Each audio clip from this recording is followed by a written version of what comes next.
Hello, everyone, and welcome to the Iron Canon podcast, your home for in-depth discussion on lore, the High Republic, and the whole canon of the galaxy far, far away. My name is Matthew, and I'm coming to you from Underworld North Studio here in Taylorland, Toronto, Ontario, Canada. As always, I'm joined across the continent by your friend and mine, Mr. Joel Davis. Joel, how are you doing this week? I'm just glad we don't do podcasts on Tuesdays. Yeah, I'm doing okay. Certainly better than I was on Tuesday. But Oh, right. I recovered quite a bit. Yeah, that's good to hear. That's good to hear. Yeah, I woke up heavy on Monday. Glad we didn't do a tractor beam on Wednesday. Or so I woke up heavy on Wednesday. Glad we didn't do a tractor beam that day, but yeah, keep rolling right along, building the world, seeking the world we want to live in is how we do it. And one of the things we do in this world is we have fun with Star Wars, and we have fun with the Star Wars saga, these films. Star Wars is a film franchise, apparently, and ranking them has been an essential Star Wars fan pastime. I'll get to that typo in a second. Ranking has been an essential Star Wars fan pastime, especially since the prequels came out. It's since expanded and got more complicated now that there are 9 saga films, 2 or 3 standalones, depending on how you're counting, multiple live action and animated series. And so this week we do give our current rankings, but of course we can't stop there. I mean, in true Ion Canon fashion, we also talk about the practice of film and show ranking as an expression of our priorities, our likes, our dislikes, maybe some of the limitations of rankings. We'll see there, and the mindset and our mindsets towards this ever expanding world of Screen Canon. Before we do that, we got a few things to get through. First, I'll get the plugs out of the way. You can follow us on Twitter, Instagram, and Threads at Ion Cannon Pod, UIEONCANONPOD. I'm gonna do a better job of posting things these days, but also can follow at the SW and on Underworld Facebook for all your latest news there as well. And of course, here on the Underworld channel, we are probably part of the Star Wars Underworld podcast network. I should mention that. And we have on this YouTube channel, we have memberships and super chats. So if you're inclined to support the channel, to support the network, we would be most grateful. Anything you can provide and willing to offer, grateful for that. If you super chat us, so if you chat, we'll get to your comments as best we can. If you super chat us, you'll be sure to get your comments immediately as soon as humanly possible. But yeah, for now, yeah, please do consider supporting the channel as best you can. Also, Star Wars Underworld Discord server down below in the description. You got a minty fresh link that will get you into the Discord server where we can chat about Star Wars, about Screen Canon, about the election if you really want to. But if you just want to have fun, you can do that too. Talking about Marvel, talking about Star Trek. Forgot to watch the that What If trailer. I meant to watch. Got to watch that today. Anyway, Discord, and then movie nights and other events in kind of the chat function in Discord. Joe, you want to talk about what is recently happening? What is down the pipe? Yes. Last week we had a great movie night for the first time in a while, where we watched the classic Godzilla -1, the last year's great Godzilla movie from Japan. That was a lot of fun.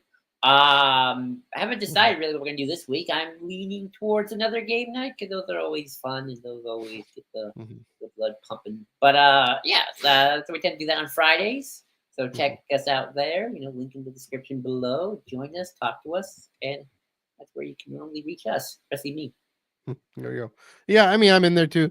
Definitely tag Joel, ask him what his favorite restaurant in SoCal is, whatnot. That's an answer I do know. So yeah, there we go. So here's your homework: go into the Discord, into the Anything Goes section. Tag Joel. There's a food section too, and tag him and say, "Hey Joel, what's your favorite restaurant in SoCal?" So there we go. There's your homework. See if someone finally takes us up on that. Why not? I do want to get to this typo or wrong thing.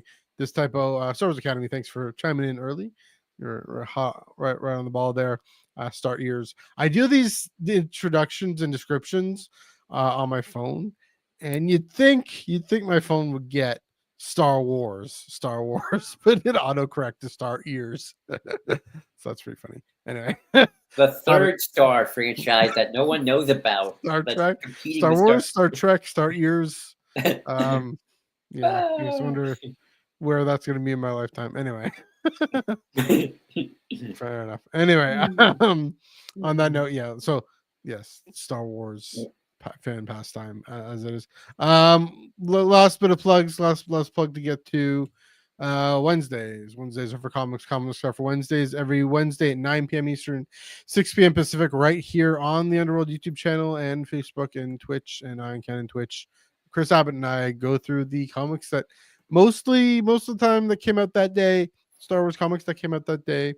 We took a break last week, and so we didn't get to Battle of Jakku and Insurgency Rising, number 4. Fantastic finale to that first arc of the Battle of Jakku maxi series by Alex Segura. So we're going to talk about that as well as Ewoks number 2 and the Chronicles of Corellia Cracking the Mask short story from Insider 228 that came out at the end of October. So please do check that out right here, 9 p.m. Eastern, 6 p.m. Pacific, Wednesday, for all your late breaking, your one stop shop for comics news and commentary from the galaxy far, far away. So please do check that out. All right, enough gabbing from me. Joel, instead of doing any kind of this week, so we got 3 eyes on screens. This is a weird episode for us because we're doing very screen heavy, and even almost kind of like the flagship a little bit. Talking about some news that came out the last week or so. First off, Simon Kingberg from Rebels. He worked on Rebels. He helped develop the sequel trilogy. His work didn't get too far on that, but yeah, he helped there. He's been in the fam. He is tapped to write and produce a new film trilogy. So both Variety and Deadline reporting that it's gonna be episodes 10 to 12. Who the heck knows? But I'll get to my thoughts in just a bit. Joel, I'll let you take it away. What are your thoughts here? Yeah, so a couple small takes and then kind of one big take. Obviously, I think it would be a little. I mean, if you want to do it, that's still fine. But a little foolhardy of us to really start speculating on like what this is and is it 10 through 12. I mean, we just don't have enough information, quite frankly. I mean, this isn't even an official announcement. This is a deadline report. Not that I don't disbelieve it or anything. I'm just saying it's like this is like preliminary before like an actual official announcement actually were to hit, be it StarWars.com or maybe even Celebration Japan next year. So I just kind of want to take caution on that front. But my first small take is obviously it might be surprising to some, but to others not so much. Because again, he has worked in the past with Lucasfilm. I actually have here a little bit of a Variety article paragraph I'm going to read. Put on my fictional glasses. About his history with the company. Thank you. It says one major factor says one source with knowledge of the deal is Kinberg's continuing creative relationship with Lucasfilm creative executive Carrie Beck and chief creative officer Dave Filoni. Both worked with Kinberg on the well-regarded 2014-2018 Star Wars Rebels. Lucasfilm chief Kathleen Kennedy, however, was the one who made the outreach to Kinberg about him making a live-action Star Wars movie. She'd already brought him into the Star Wars fold once in 2012 as part of the brain trust of Swiss screenwriters Michael Arndt and Lawrence Kasdan to map out early ideas for Disney's first 3 Star Wars movies work. That was largely discarded in 2015, Star Wars The Force Awakens. Kinberg was again tapped in 2018 to write a standalone Boba Fett feature with director James Mangold, but they were never able to submit the full script. The box office failure of Solo and Star Wars Story that year, coupled with Disney's new mandate to create content for its upcoming streaming service, caused Kennedy to shift studio Star Wars strategy or standalone movies. But Boba Fett film was canceled just months after Mangold and Kinberg were hired. So, Kinberg had a history. Actually, Kinberg, fun fact, has actually a longer history. Because what they don't mention is he was there in like the final year of Lucas's tenure, back when he was trying to really set Lucasfilm back up again to kind of start pumping out stuff before the buyout. Because there was a lot of stuff going on, honestly, before the buyout happened, and things were already kind of moving forward. Another kind of small take is Kinberg himself is a franchise studio guy. He knows how to work these systems. He was very prominent with the X-Men in its final years. Um, and the Fox's X-Men stuff in particular. So it's not like this is his first rodeo with Mhm. with IPs that are already kind of big and have lots of film behind them. So like he's not like just some random art guy they got. Like no, he knows how to work these sorts of things. He's been doing this Mhm. for years. So it's definitely a choice, a safe choice to be said. Small take number three is if this is a trilogy, I guess this is kind of lesson learned with the sequels of at least have a singular writer on Mhm. all three of them, even if they get different directors for them, and sort of to have sort of a link to all three, sort of something to keep the glue together. Mhm. But obviously, the big take, and it's something I know you agree with because we Yeah. talked about this off screen, um, is yeah, I think this just continues something that I've been beating my drums on for the last couple years. I think we're seeing this a lot. Is yeah, this is just a sign of the continuing shift to films. Like this is now the priority. The era of streaming is over, right? That is why Acolyte, Yeah. got scrapped. That's why we don't really know what the next show will be. It's just they're cleaning house, and this is sort of the new set of things coming along. Obviously, we still got things like Ahsoka, but that's probably a special case because that's Filoni stuff. So that's a little bit of his pet project. But outside of that, this is the Mhm. shift to films is here now. Again, whether any of this happens, I don't know. I'm not really even thinking about it at the moment. Mhm. But the fact that there all are a bunch of these in some form of development somewhere, there's not like there's just one film and that's it. They have like a bunch of stuff and they're trying to get a bunch of stuff out. Um, my sense is like best case scenario, or even maybe not best case, like worst case scenario is at least we'll get to a place where it's like one probably live action film a year at the most. And I think we've been seeing that since 2023 with the announcement of the three films. We got it with the Filoni, the Mangled, and the Ray film. Uh, Mhm. the word on the street, which Donald Glover has mentioned he's still working on, is the Lando series. It's now a Yeah. movie. This film, and of course, the most obvious one is, of course, Mando season 4, just now being Mando the movie, which is happening, and Sigourney Weaver has officially been announced to be part of the Right. cast. So excitement there. Uh, so I think. Oh, don't forget Sorry some about. water. Go get some water. I got some water. You Don't got worry. some water. Okay. I know, I'm good. I'm good. I'm good. Okay. But again, so I do think that is the big takeaway out of all of this is just the Mhm. continuing um, return to big screen Mhm. theatrical Star Wars as the main drive. Now, Mhm. again, I don't know. I'm sure there will still probably be at least a streaming show out. I don't think I don't know if there'll be Yeah. zero. We probably won't know for a little bit. My guess is if we do, it'll be again in celebration. Oh, that's probably my answer. A lot of it, like we won't know for Yeah. celebration. Um, Yeah. but yeah, and the Kinberg pick is just kind of a continuation of that. That's kind of all I can say. Did it happen Mhm. or not? I don't know. But yeah. Yeah. Um. Yeah. Maybe well, mute you while you're coughing away there. First I'll bring this up.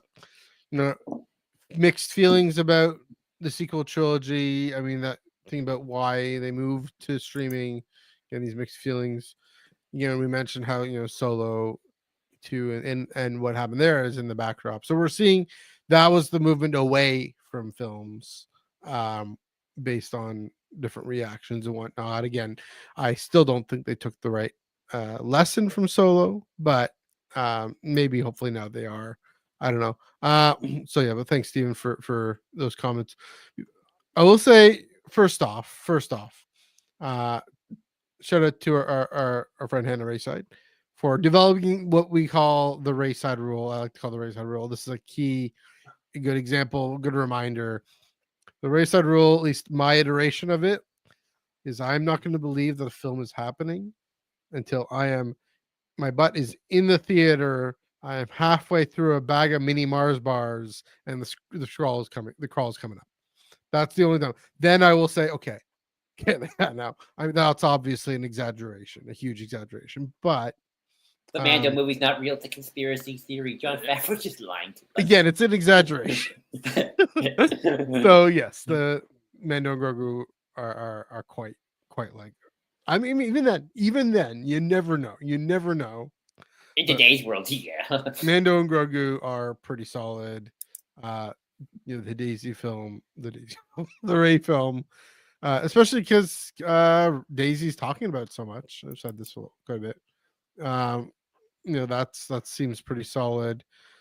Uh, but you know, I just again with this Kimberg thing, I'll get to was I'm wondering if the only purpose really of this announcement in terms of right now is to say what we've been saying, what you mentioned is yeah, they're definitely going back to film focus and just to signal that, just maybe even to lessen our expectations about any streaming. Like, I don't think it's fair to say the era of streaming. I mean, it depends on what we mean by the era of streaming.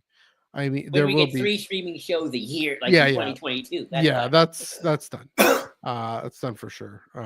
Again, but nothing's for sure. But that's likely done. It could be another global pandemic. Who knows? But let's hope not. But yeah, the yeah, definitely the era of a streaming focus. Again, that with Iger coming back from Chapek and everything there. Yeah, that's pretty clear.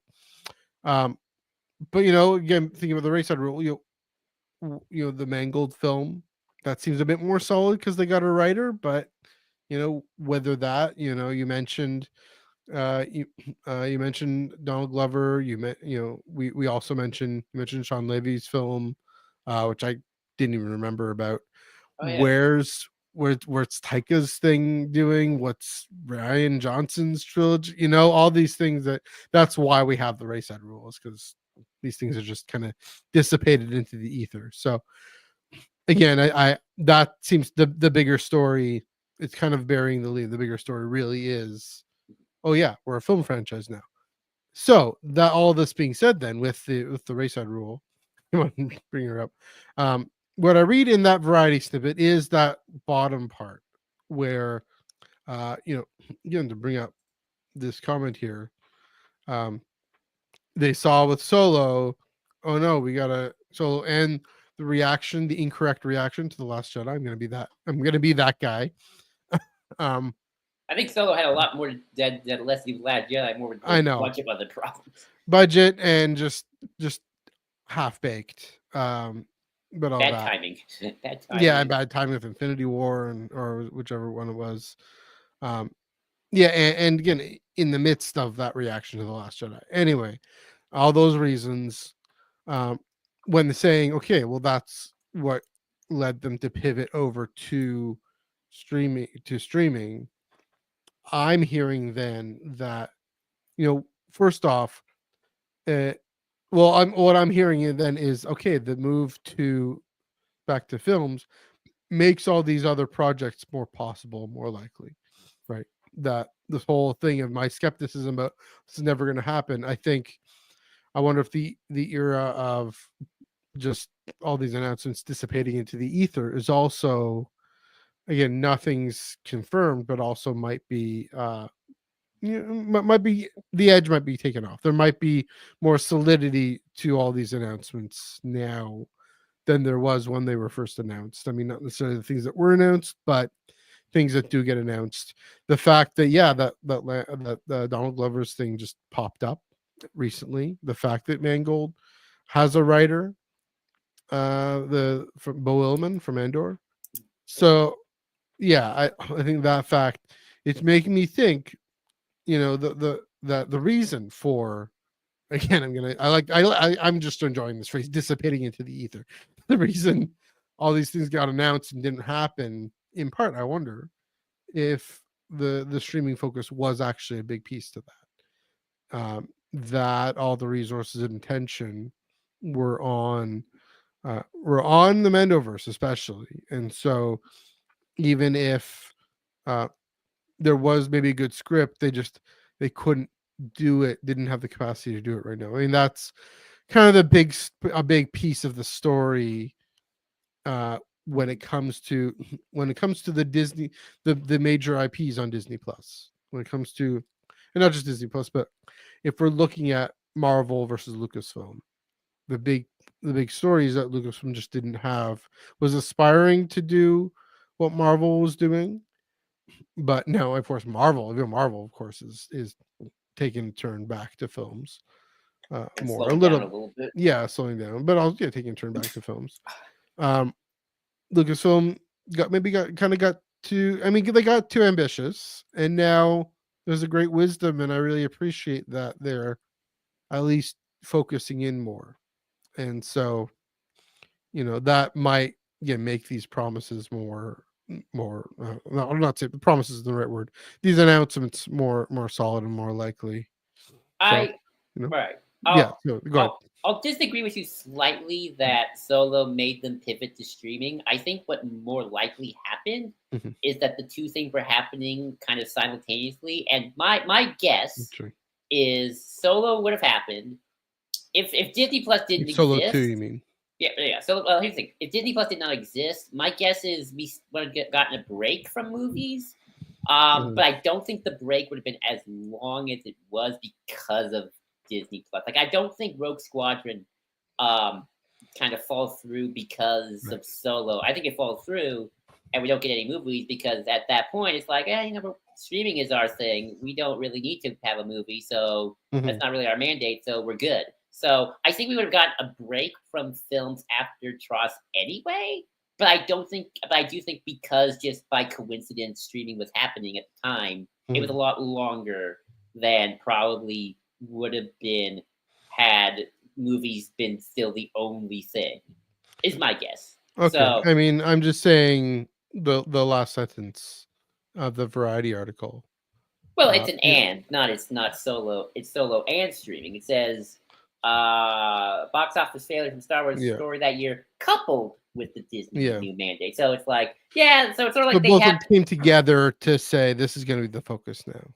They're right. both factors. Yeah. They're both factors, but I think we just can't say like, Yeah. oh, Solo happened and then they decide streaming because of Solo. I think it was sort of But like I a think double whammy. what I'm saying then is because they were focused on streaming, they likely said we can't develop these film projects any further right now.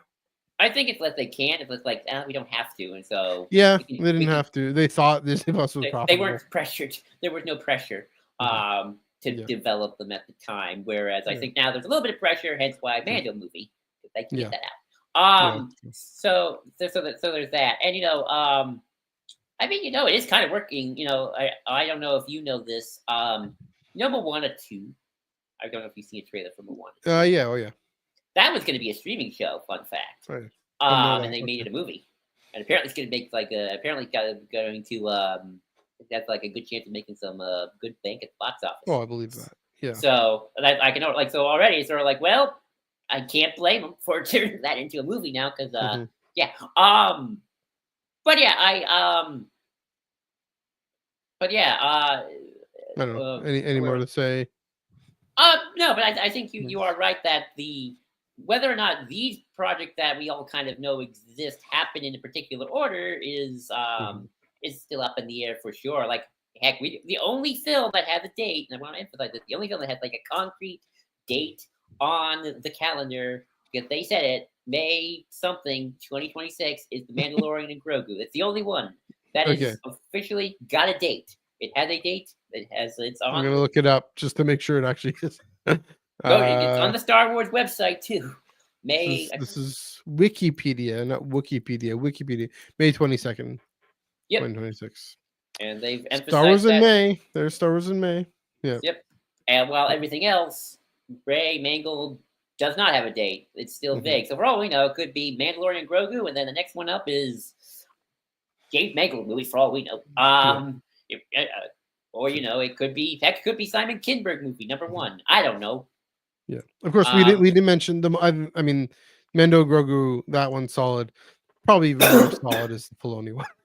Oh yeah, Um, that one's also the second most solid one, for yeah. sure. But Yeah. heck, that could be the December 2027 movie for all we know. Yeah.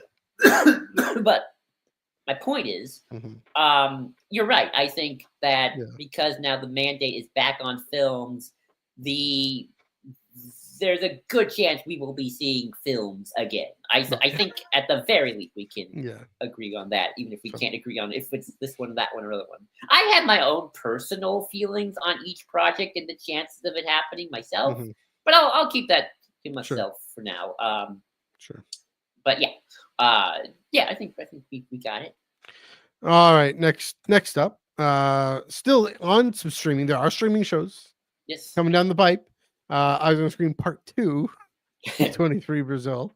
Andor, Star Wars Story, has a new title. Potentially, you can call this a new title. And this has a release date, April 22nd, 2025. So yeah, this was of course at D23 Brazil, and of course then announced on StarWars.com. And so April 22nd, that's what do you say? A few days after Pacific Coast Party, Chiba 2025. So yeah, likely showing maybe the premiere event like they did with Kenobi or something at Celebration there. I'm calling it Pacific Coast Party, by the way, just as a tangent. Chiba and Tokyo, especially Chiba, pretty darn close to the Pacific Ocean. It's just that it's the East Coast and not the West Coast because it's Japan. It's the other side of the world. There's some geography for you. So bringing that back, Pacific Coast Party. I still got to book my flight. There you go. Anyway, yeah. So Andor, a Star Wars story, April 22nd, 2025. What do you got? What was your reaction to this? Interesting that's happening after or even during celebration and not before. I wasn't quite sure if they would Mhm. want to kind of get everything from the past kind of done and let celebration mark kind of the start of this kind of. I keep saying it's a new era, and I'm going to stick with my guns on this one because I feel Yeah. like again, Andor is sort of the last of the old kind of epoch of Star Wars history, and Mando and Grogu is the new one in terms of the new movie focused epoch of Star Wars stuff. You don't mean like chronologically, you mean in terms of what we were talking about just now. Yeah, Okay. yeah, in terms of the production stuff going on Yeah. behind the scenes.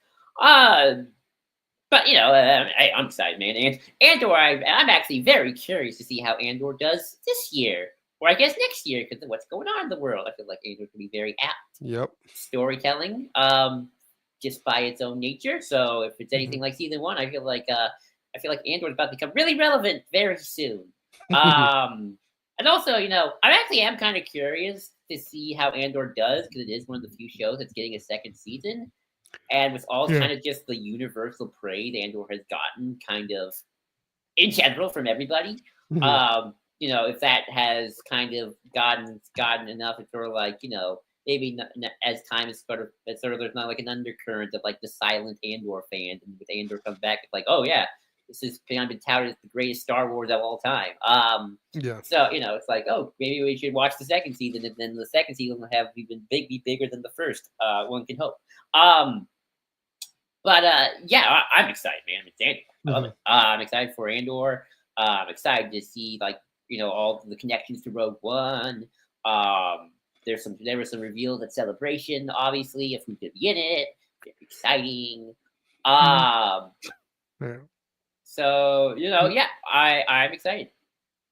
I mean, it's celebration. They still want to celebrate, right? This pun intended. They still want to say this is a really great story that is going to be super popular. I think, given what just happened last week, I think given that Yeah, there's needs an appetite for something that we know. I mean, this I'll say there's more of an appetite for for what Star Trek can do in terms of aspirational stories, but here's a revolutionary story. Here is uh you know here's the guy who lives to give the Empire a bloody nose.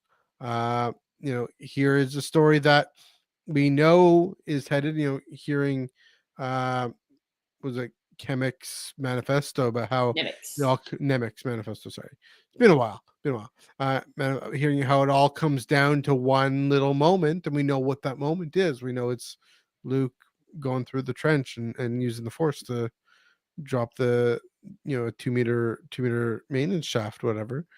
you know, we know that it's headed there. There's going to be that appetite for the struggle, but also the triumph of the little guy sticking it to the man.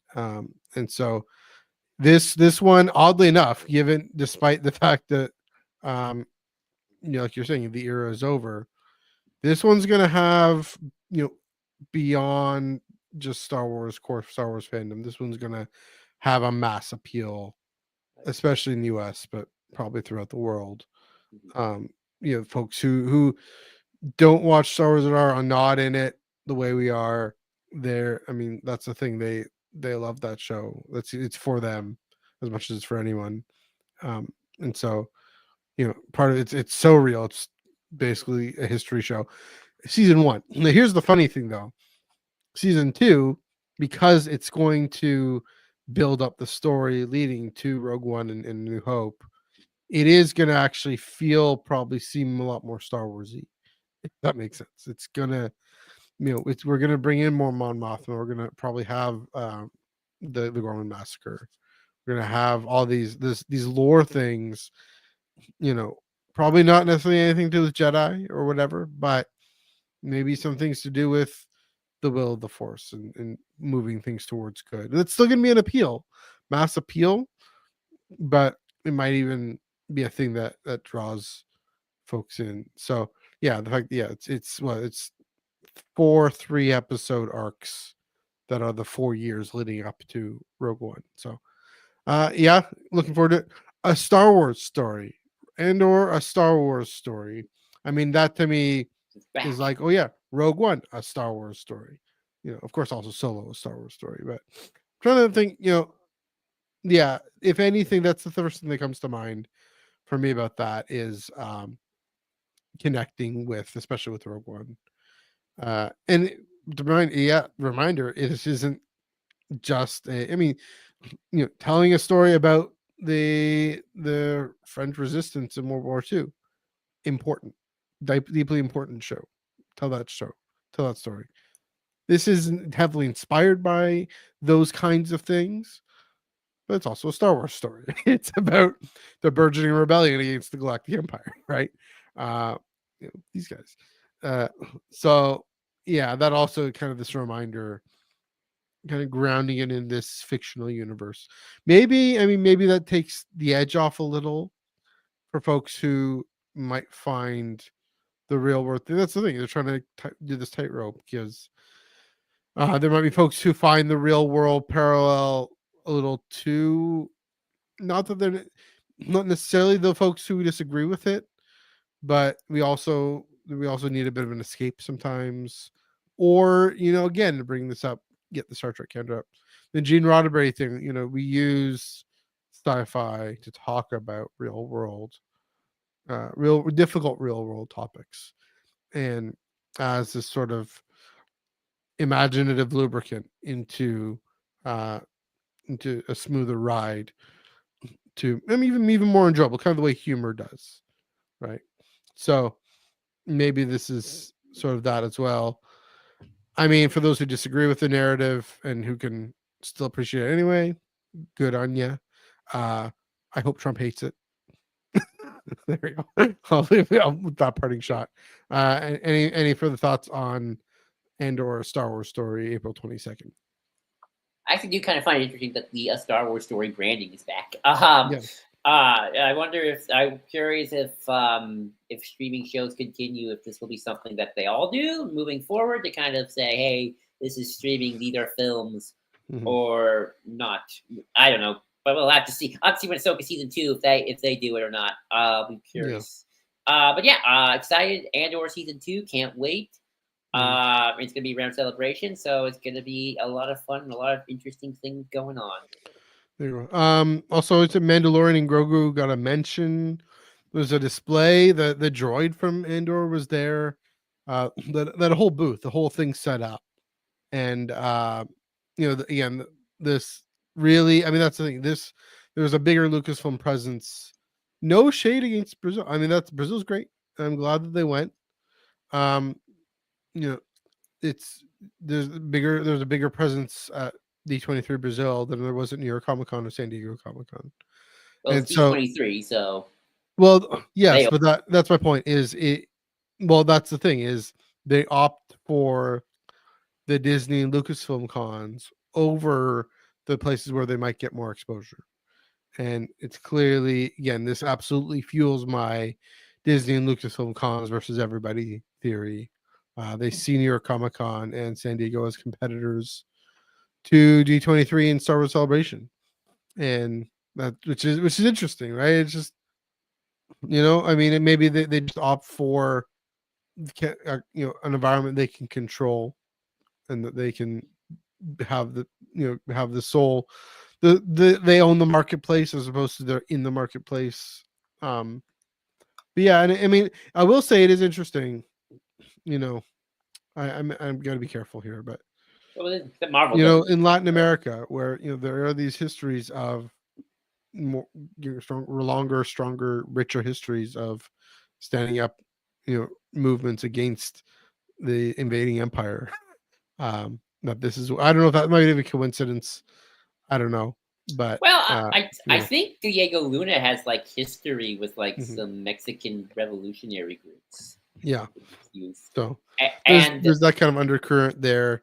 But yeah, let's just say, yeah, they opt for this thing. I'm guessing.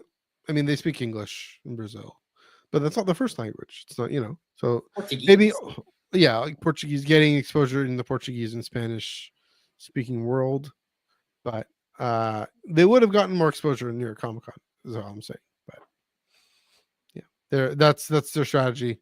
That's what they're going for. What can I do? But go to Celebration. Anyway, what are your thoughts on Mandalorian Grogu presence and the overall Lucasfilm presence at D23 Brazil? Honestly, it's the same as D23 America, where it was just, here's some footage from Andor, here's some footage from Mando, which we already saw. You'll find it in places. But even the announcement, the release date, and the name and everything. Oh, like the fact that they did it at D23 Brazil. Oh, I mean, I guess with Andor, you gotta do it somewhere. It's like, when you market it. Yeah. I mean, maybe. I mean, I could definitely although if they wanted to really, if they really wanted to make Andor work, you would have done it in D23 Mexico, because that's where Diego Luna come from. Is he from Mexico? Yeah. I mean, also here's a fun fact: if they really want to do for Mandalorian Grogu, you do Pedro Pascal in Chile, because fun fact. My buddy Red Leader told me this. I believe it's him. That Diego Luna's family had to flee Chile during the Pinochet coup because his family were cousins to Salvador Allende. Is Diego Luna or Pedro Pascal? Oh, Pedro Pascal. My bad. Pedro Pascal's family was related to Salvador Allende, and they had to flee Chile during the Pinochet coup. For very obvious reasons. Yeah. I'm kidding. I don't know if he had to or if his parents had to, but I do remember somebody saying that. Yeah. So there's definitely a connection there.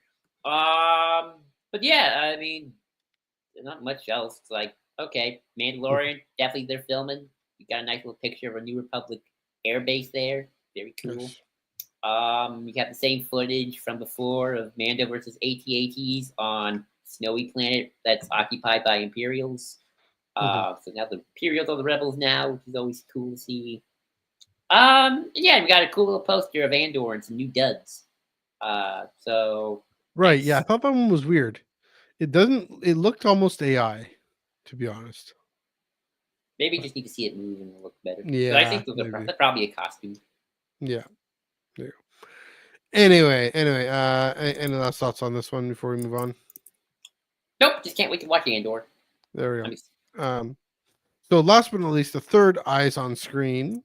Main topic: ranking Star Wars. The Star Years pastime. We do have a comment here, which we'll get back to. We'll pick this up from Skywalker's pissing match. Defeats the purpose. So there's a limitation of it. We'll get into the strengths and limits of it. Joe, but I'll let you take it away about ranking Star Wars. It's funny you were talking about how like things change with the prequels, and now like I have to wonder. It's like, what was life like during the simple day when all there was Empire Strikes Back and A New Hope? Just I'm gonna Yeah. rank this. I gotta think of how to rank One and two. two.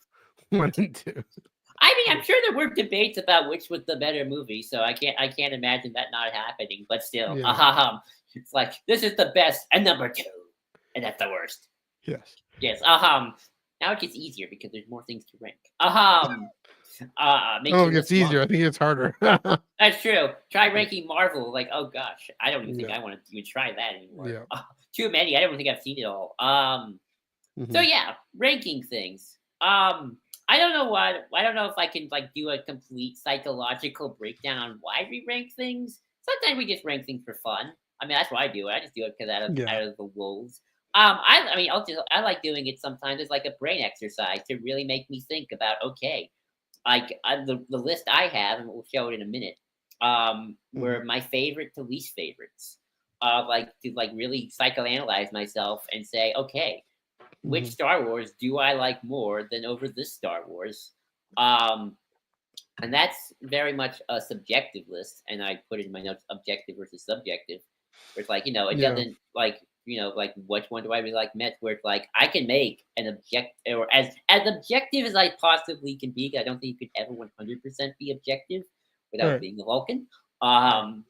Of trying to rank like what I think are the best and worst Star Wars, or and I think there are qualifications, like editing, writing, acting, directing. It's like I do think like cinema language. It's like I think you and I could probably say like Mhm. like oh the editing, like because I do think when we talk about Star Wars, I think we don't always talk about it because it's not really our thing, but like I think we can talk about like Mm. the editing here just feels a little off, like the scenes cut too quickly and don't feel enough time to breathe and that sort of Mm. thing. Or the Sure. plot points don't necessarily seem to connect as well. And it's sort of like that's where an objective list, at least for me, comes into play. Where it's like, do the plot points come in? Is the camera work, Yeah. steady enough? Like, trust me, I think we would know like when bad camera work is at play. Obviously, I don't think any Yeah. Star Wars film or streaming show has like terrible camera work where you can objectively go, "Oh, that's crap," right? I mean, it's different camera work, but there's certainly never bad camera work. Yeah. Unless the camera just shake it around everywhere, like That would be I mean, might be intentional though, right? oh yeah, if it's You're, intentional, I mean, if it's intentional, sure, we can tell. yeah. But if it's not intentional, it's just like someone was not paying attention that day. Can you We would imagine? tell. Can Oh you God, no, imagine if would. that got through the editing? The Oh, Star Wars. oh God, that would never happen. If someone was so many people get fired. um, Yeah. you know, um, and then there's like, what kind of lists are we making for? Are we ranking everything? Are we ranking by certain categories? Mhm. I can, if I really wanted to, make a list of all the animated shows, the streaming shows, the movies as one mega list. I Right. didn't, but I could if I wanted to. And that's interesting. I can't. So we'll get into why. But I understand why, because like, again, a TV show and a Yeah. movie are also very different mediums to a Yeah. certain I extent mean as well. It'd that's be like if transit. I ranked the Star Trek shows with the Star Trek movies. What am I going to do? Put DS9 over Wrath of Khan? Yes. Um, Even then. Sorry. I mean, I would, but yes. Yeah. But, I mean, I would totally because I'm me. Yeah. But Yeah. there is that. I have done that once though, but Mhm. I did the tier system. I do you remember Yeah. that when I did that a while Oh, ago? I'm gonna get into. I'm all about the tier system. I'm gonna get into the tier system. Oh, I love the tier system too. Yeah. Don't get me wrong. I Yeah. could have. I should have. But I wanted to make a The favorite only to way I least can favorite. do it. Oh Yeah. yeah, I can. I have. I wish I had that picture. I could put that on the list too. Yeah. But I put that. But for the tier system, I did very much a objective list where it's like Right. what I think are the best, and either what I True. think are the not so best. So obviously, like Andor, Empire, Last Jedi, they're Sure. on at my S tier. I think Vision was also on there because it had the picture. Uh, but but for my favorite to least favorite, I want to do that because Yeah. I think it's more interesting to just Mhm. psychoanalyze myself of like, this is what I. Sorry, here's the sound. This is what I like from Star Wars, and this is like, Mhm. this is what I can, skip. or I don't go Yeah. back and rewatch a lot. So I Well, think without well, I wanna jump in there a little bit more. There is, I mean, another part of that is, and this is almost some mix of subjective and objective, but then going a little deeper. There are different pockets of Star Wars fandom. There are different. Uh, it's also part of our way of staking a claim on different debates that have come and gone, or that are very lively. Uh, where if you're publicly expressing this, and we'll get into where mine are. uh, I'll give you a spoiler alert. Revenge of the Sith is at number one for me because I'm a prequelist. But no, that's not. It's the other way around. I'm a prequelist in part because I love Revenge of the Sith so much. Where you have a sequel film is where you have a sequel film, and um, those kinds of debates. Where you put The Last Jedi, the most controversial film of the nine, of the 10 or the 12 or 11 or whatever you count it. I did 12 because I wanted to put Yeah, 2008 Clone Wars before. yeah. Where you put The Last Jedi, where you put the Phantom Menace, these divisive Where you put A things. New Hope. Yeah, where you put A New Hope, if it's especially if it's a little lower.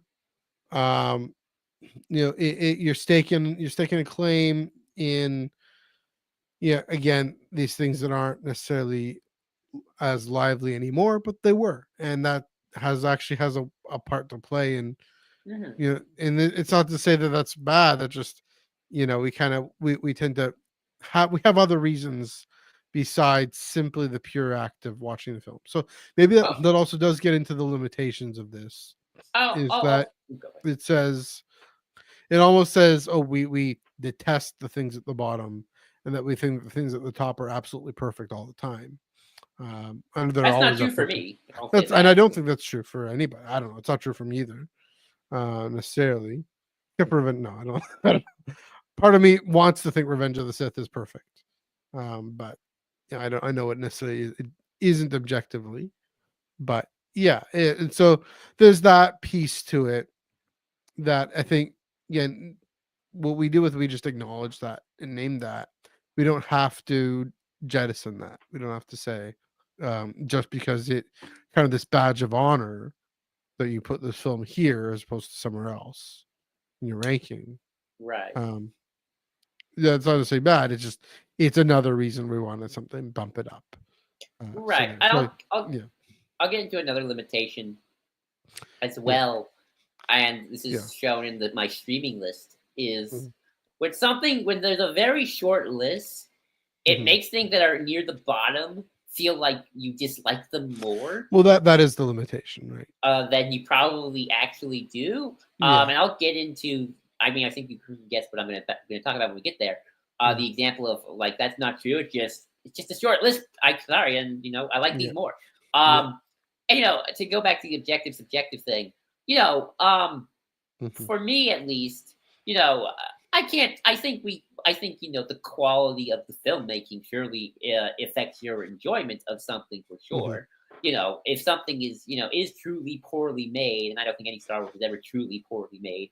I don't think that's. I don't. I think there's too much money, and everyone's talented in their own unique way, for sure. Yeah. It's like it's not. There's like it's not like a crap movie. Trust me.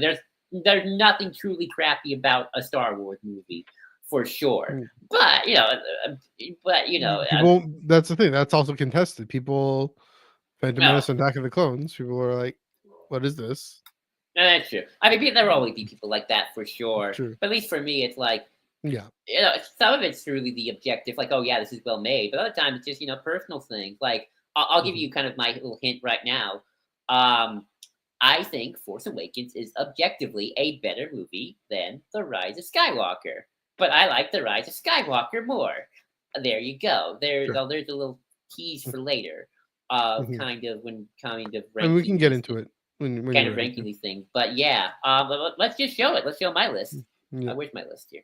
So Sure. here is my list of favorites to least favorite. This is purely subjective. These are what I like.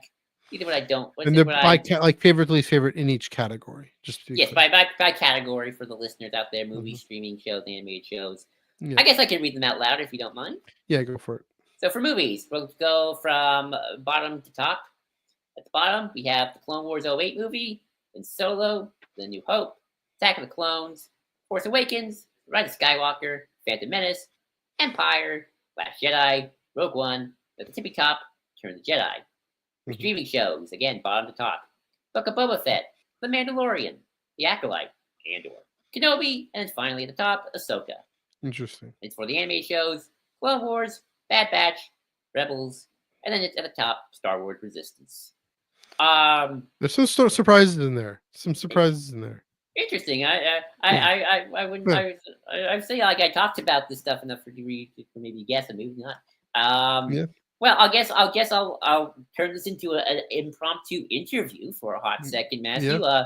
Any questions for me about my list? You know, Well, what are the surprises? surprising. Well, first off, to say, yeah, you were referring to your animated list. You know that just because Clone Wars is at the bottom doesn't mean you dislike it. Actually, I'm talking more about the Acolyte and how low. Yeah. Well, yeah. There's that. You know that's Acolyte's higher than Mandalorian. Again, the big surprises are where Force Awakens and Rise of Skywalker are.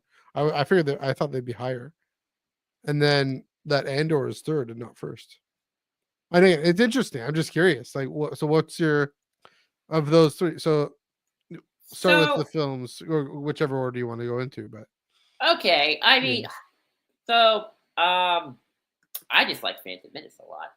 Over, I guess if I had to pick between Force Awakens, Rise of Skywalker, and Phantom Menace, I think I'm gonna pick Phantom Menace. I really like Phantom Menace. I'm low key thinking it might actually be my favorite of the prequel, but I got too much nostalgia for Revenge of the Sith to not put it higher. Dude, nostalgia is another factor for sure. Yeah. Oh yeah, for mine especially big factor here. Yeah. So you know, I really like the Phantom Menace, and I have a lot of joy whenever I watch it. It's you know, I was so happy when I got to see it in theaters. It's like, yay! Yeah. Rise of Skywalker or Force Awakens, Palpatine. It's all about the Palpatine for that one. It's sort of like, oh my god, everything I've always kind of wanted to see Palpatine with modern filmmaking. But so my question is, why are they lower? Like, I figured they'd be up near the top. Mix of nostalgia, and I do generally always enjoy Empire and Last Jedi a lot more. And then with the big three, these three, the top three, Revenge of the Jedi, Rogue One, and Revenge of the Sith are sort of have always been my all-time favorites. I mean, Return of the Jedi, again, nostalgia. It's the first Star Wars I ever saw. It's kind of the Star Wars that got me into Star Wars. Rogue One is kind of everything at the time I wanted from the modern Star Wars film. As an EU fan, as sort of a, oh my god, finally non-Lucas Star Wars that have nothing to do with the Saga number episodes. Like, this is sort of the platonic ideal of what a Star Wars anthology should be, and all of those things it covers, like deeper into the Rebel Alliance, deeper into Imperial politics, a different tone, all that stuff. And the Revenge of the Sith has always been my favorite. I've always loved it. Like, I saw that film like 6 times or 10 times as a kid in theaters. Like, I was like, oh my god, this is amazing. This is awesome. I love it. I really like Last Jedi. Like, what can I say? I mean, sometimes perfection is perfection for a reason. And then with Empire, I just think Empire again is kind of like it's too perfect. It is kind of the I like it more than New Hope. I've always liked it more than New Hope when growing up as a kid. And it just always comes together so well. It's one of those films like when you watch it, like you remember like, oh yeah, this is why people do say it's the best Star Wars film of time. It's like sometimes you want to just reject that because of like discourse, and then you actually watch the movie and then like you remember like, oh yeah, this is kind of perfection. Like everything, like just like you just think about like when Luke confronts Vader for the first time and you see the silhouette of Vader in the darkness and just goes, "The Force is with you, young Skywalker." Jedi, like and everything like that. And again, Phantom Menace, it's a mix of nostalgia and just lots of joy. I just I get the good vibe watching Phantom Menace. So that's kind of why. So because I mean, you're definitely a sequelist. You really do enjoy Rise of Skywalker and Force Awakens. It's again, maybe this is the funny thing about rankings. It's just you happen to like these other films more, and you think they're just better. A combination of both, I mean, I certainly think see, I would always, when it comes to better, it's like Force Awakens, Rise of Skywalker, and Phantom Menace. That's where I'd be like struggling a little bit in terms of like which Okay. ones are kind of the ones that come together a bit more. Mhm. Even Return of the Jedi would probably be lower if I were doing more of a which is better. I'm certainly I would certainly put it below Rogue One, New Hope, and Empire. I In am terms of objective. yeah, in terms of like just the Yeah. quality of the film itself, Mhm. or at least in terms of how some stuff comes together. I'm there. I do think it is the weakest of the original trilogy in terms of Interesting. just that. But I wouldn't even know what to put it like above Revenge of the Sith or not. But that would be a little hard for me for sure. Yeah. But yeah, in terms of just my own personal likings of it, yeah. Have you considered the tier system? Oh, I mean, I May I have. interest you in the tier system? I have. I've done a tier system one Yeah. before. Remember? Mhm. I Yeah, but even in terms of your own your preferences and rankings. I mean, Just in terms of yeah. my favorites. Yeah, well, in terms of your list, your rankings. I mean, I could. I feel like for me, I prefer the tier system when it comes to objective rankings myself. Interesting. But I mean, I certainly would. Like, I Mhm. definitely. I mean, I probably would. Like, I certainly put like like if I were to do like S tier, it'd be probably Return of the Jedi, Rogue One, and Revenge of the Sith. Yeah. Honestly, it would probably look like this list, but just like just Break it down into yeah. A, B, Yeah. C, D. I'll get into the tier system when we do mine. But yeah, then I Right. guess the question with maybe it's a similar question that Andor is third, Mhm. but only because you like Kenobi and Ahsoka more. Yeah. So here's the interesting thing about. Oh yeah. So this definitely applies to the streaming show. So like. Mhm. I mean, I legit have problems with Book of Boba Fett. I've talked about that at length. Yeah, yeah, that makes sense. Um, I like Mandalorian quite a bit. I think the first two seasons are always fun. Mhm. But then you kind of get a bit of like if we were like to do like an like a chart, like a really detailed chart, Mhm. there'd be like a big gulf between Mandalorian and Acolyte. But I do really like the Acolyte. Like I just went on a podcast a couple of weeks ago with our friend Jesse Bennett, and like Nice. Yeah. I went on and on about like a lot of the deeper meanings and themes of the Acolyte, all in the characterizations of May and Mhm. Osha and sort of that. So it's like I had a lot to chew on for sure. But then again, it's like with the next three above, it's sort of like they just appeal to stuff I've always sort of liked. Like I like the Empire era, and I like my Rebels versus Empire, and I think I'm gonna like it more these days. Oh Mhm. joy for me. Um, Kenobi, obviously, it's the sequel to Revenge of the Sith that we never got. In all the best ways. Yeah. Um, it deals with the stuff I really like, you really like as well. Um, Mhm. and I love Kenobi. I love the duel. I mean, sure, I still got my whole should have been a movie, and some of the graphics don't look that great, but I can't help but love the story. It bridges the OT and PT in a way that I think really helps and elevates everything. And then with Ahsoka, Ahsoka is the start of the Heir of the Empire trilogy I've True. always wanted as a kid. Ever since the buyout, my dream was maybe Thrawn will be in the sequels, and that didn't happen.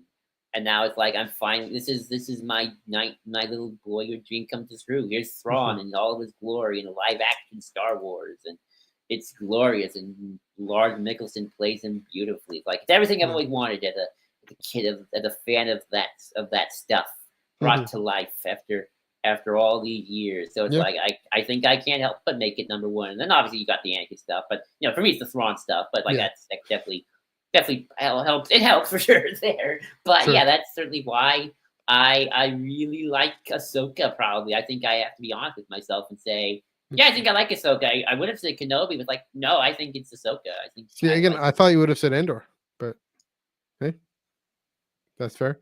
I guess the last one. This show just doesn't get enough love. You're right. Uh, Who doesn't? gush about Resistance. Go Oh, ahead. I mean, what can I say about Resistance except it's the perfect story about why the working class gets seduced by the forces of fascism. Mhm. Very topical. Yeah. Yeah, I mean, I think that's why. I think Resistance just impresses me. I Mhm. think it's a very deep show that really hits upon something and hits it upon it so well in a way I don't think the others quite nail. Again, Interesting. what happens when a working class person gets seduced by fascism, and I'm talking about Cam. Yeah. Her story, Oh and yeah. Sure. because of her economic conditions, and I just think the show really handles that. It handles like what just average people in Star Wars have to deal with and come together as a Mhm. community on Yeah. the Colossus, and does it in a way that kind of it has so much self confidence in itself. It knows what it is. It knows what it can be, but also because of that, I think it Mhm. gets away with telling those deeper stories a lot more and kind of doesn't suffer from a bit of an identity crisis. I think everything. Oh well, actually, Bad Batch doesn't either. So Mhm. in a way, I think Clone Wars did for a little bit, and then Rebels I think did for a little bit as well. Yeah. It has such a Interesting. strong first season. So yeah, I love Resistance. I love it so much. Yeah. Um, I was sorry. Oh, go ahead. no, go ahead. Go ahead. I was just getting back into Black Spire, kind of in between other things. I haven't finished it. I stopped like maybe 2/3 of the way through. So yeah, there's just as much as there's and just reminding of Vimarati's story on Batu there and everything she has to go through. Yeah, these kinds of building blocks towards the sequel trilogy. That's another thing. We're getting up to 10 years of Force Awakens. We're getting up to you know, time has hopefully cleared away some of the rancor about the sequel trilogy. It's another story, yeah, like you're saying, of uh ordinary folks rising up against an invasive empire. There might be an appetite for that to come back to that too. Hence, I mean, Mark Guggenheim's writing a Poe Dameron comic, right? Yeah. So I believe that's true. Yeah. No, is it Ethan Sachs who's Yes, writing he's that? that. Sorry, Ethan Sachs is writing that. Mark Guggenheim's writing a prequel one. But yeah, and so yeah, I think that's a good reminder with Resistance. Yeager in Alex Segura's Battle of Jakku. You good shot there. So yeah, it's again, I probably in terms of my ranking of a different ranking for animation, I didn't do one, but always good to get show some love. There you go. Deserves it. Really There you does. go. Any last thoughts on your ranking before I kind of go into my rather shorter one? I put Rebels above uh, Bad Batch and Clone Wars. It's got Thrawn, and I think Rebels is kind of in a weird way the platonic Star Wars story in a Okay. sense. Like I've always kind of said that if you have a friend who kind of has a weird request of I don't want to watch the movie, but I want to watch like the non-movie Star Wars to understand Star Wars. What do I watch? I would say go watch Rebels. Rebels kind of has Interesting. everything you need to know about Star Wars in Rebels. Huh. Everything like thematically, kind of Yeah. ethos. It's all in Rebels. Just watch that. 4 seasons, single storyline. Uh, you understand it pretty well. It's got kind of everything you need. Yeah, go watch Rebels. I would. Mhm. That's very much I would introduce people to Star Wars through Rebels if they didn't want to watch the Saga film for whatever reason. You say there's platonic. There's a bit of a romantic thing that happens at the end. I So mean, in not ba-dum-tsh. enough. No, I'm making a pun. It's a pun, Joe. okay. Man, Bad Batch, I just put that Mhm. above because I really like Bad Batch because it surprised me, and I do think Bad Batch is kind of Mhm. consistent Star Wars Mhm. in terms of just episodes. Never a stinker, but there's always a banger or two. Clone Wars is interesting for me because it's always hard to rank that one of the series because it's 8 seasons and it's sort of True. like it's like, well, do I like Clone Wars on the whole? But I do like certain parts of Clone Wars really, really well. Like there are certainly but like and I think about because here's another thing about my list is I always factor rewatch ability into this or Hmm. how much I will Interesting. make myself rewatch these things, which is a little hard to do because I don't rewatch things very well. I'm getting bad at that. Mhm. But it's with Clone Wars. It's like, well, I never rewatched the whole show, but I certainly will rewatch arcs all the time, like Yeah. Mandalore, small stuff. I might even rewatch Mortis these days if I saw it again. But I never sit down like I want to watch the whole show. Like I probably could with Rebels. I probably could with Resistance and Bad Batch. Mhm. Uh, some of that's just because it's a longer season, but also just because I don't know. I'd just rather watch this particular arc than have to go through all the arcs. Just I'd rather just watch the arcs I like. Well, with Rebels, like, well, you kind of have to watch the whole season because that's how it works. Yeah, It that structure. so there's that. So yeah, that's kind of all I got with my rankings and my explanations. Yeah, it is a commitment. Clone Wars. I think I've done the rewatch. I think I've watched it 3 times. The whole It is my show. favorite. Yeah, I think Yeah. 3 times. Yeah, it's my favorite TV show of all time. So, and I know where I would put it, but yeah, but only yeah, I agree. It is funny. It is because there's so many episodes. It is the risk of it being less consistent. Just there's season one they had to figure things out. Again, George Lucas gave them the time and money to figure things out. And I would, this kind of my one thing to say is by that Lerman arc in season one, they figured it out. Sure, the animation they didn't figure that out, but yeah, I mean, I guess do see that in terms of rewatchability. The thing with the Last Jedi, I was able to watch that in theaters 10 times, and the only time I fell asleep is because I was just tired. It was 10 o'clock at night, but I mean, sometimes that happens. yeah. But other than that, yeah, uh, super rewatchable. So yeah, might as well dive into mine then. That's a good segue. And here you'll notice there's no screen, no shows, and it's kind of a little messier. But here's the tier system because it's kind of the only way I can do it. Well, but also because I think it's more expressive of what I think and feel. So, as I mentioned, I'll do it the reverse. I'll start with the top and go to the bottom. Tier 1, it's Revenge of the Sith, Last Jedi, Return of the Jedi, Empire Strikes Back. Mhm. In order. Tier 2, it is a 3-way tie between Phantom Menace, Attack of the Clones, and A New Hope. And I just listed those chronologically. In tier 3, it's Rise of Skywalker and then Force Awakens. And first off, to say, I'm prequelist. What can I say? Like I said, Revenge of the Sith is on top. Again, yes, I'm a prequelist because I love Revenge of the Sith so much, and A New Hope and Phantom and Attack of the Clones with Phantom Menace that much. Mhm. But also, again, that's what I mean by I want to bump it up. I want to come out here on YouTube and say I believe Revenge of the Sith is the greatest film of all time and one of the great pieces of art of our generation. And I know that's exaggerating. It's kind of hyperbole a little, but I genuinely believe the way George Lucas was able to uh, say something about the human condition and then on a political scale and on a cosmic scale, all in one moment, the high ground moment as my favorite moment in Star Wars. So that, and then the fact that I have Phantom Menace and Attack of the Clones is in this 3-way tie with A New Hope, right? In terms of what I enjoy, what I appreciate, what I, again, that's the thing is Phantom Menace and Attack of the Clones have lots of space wizardry, and I'm interested in that.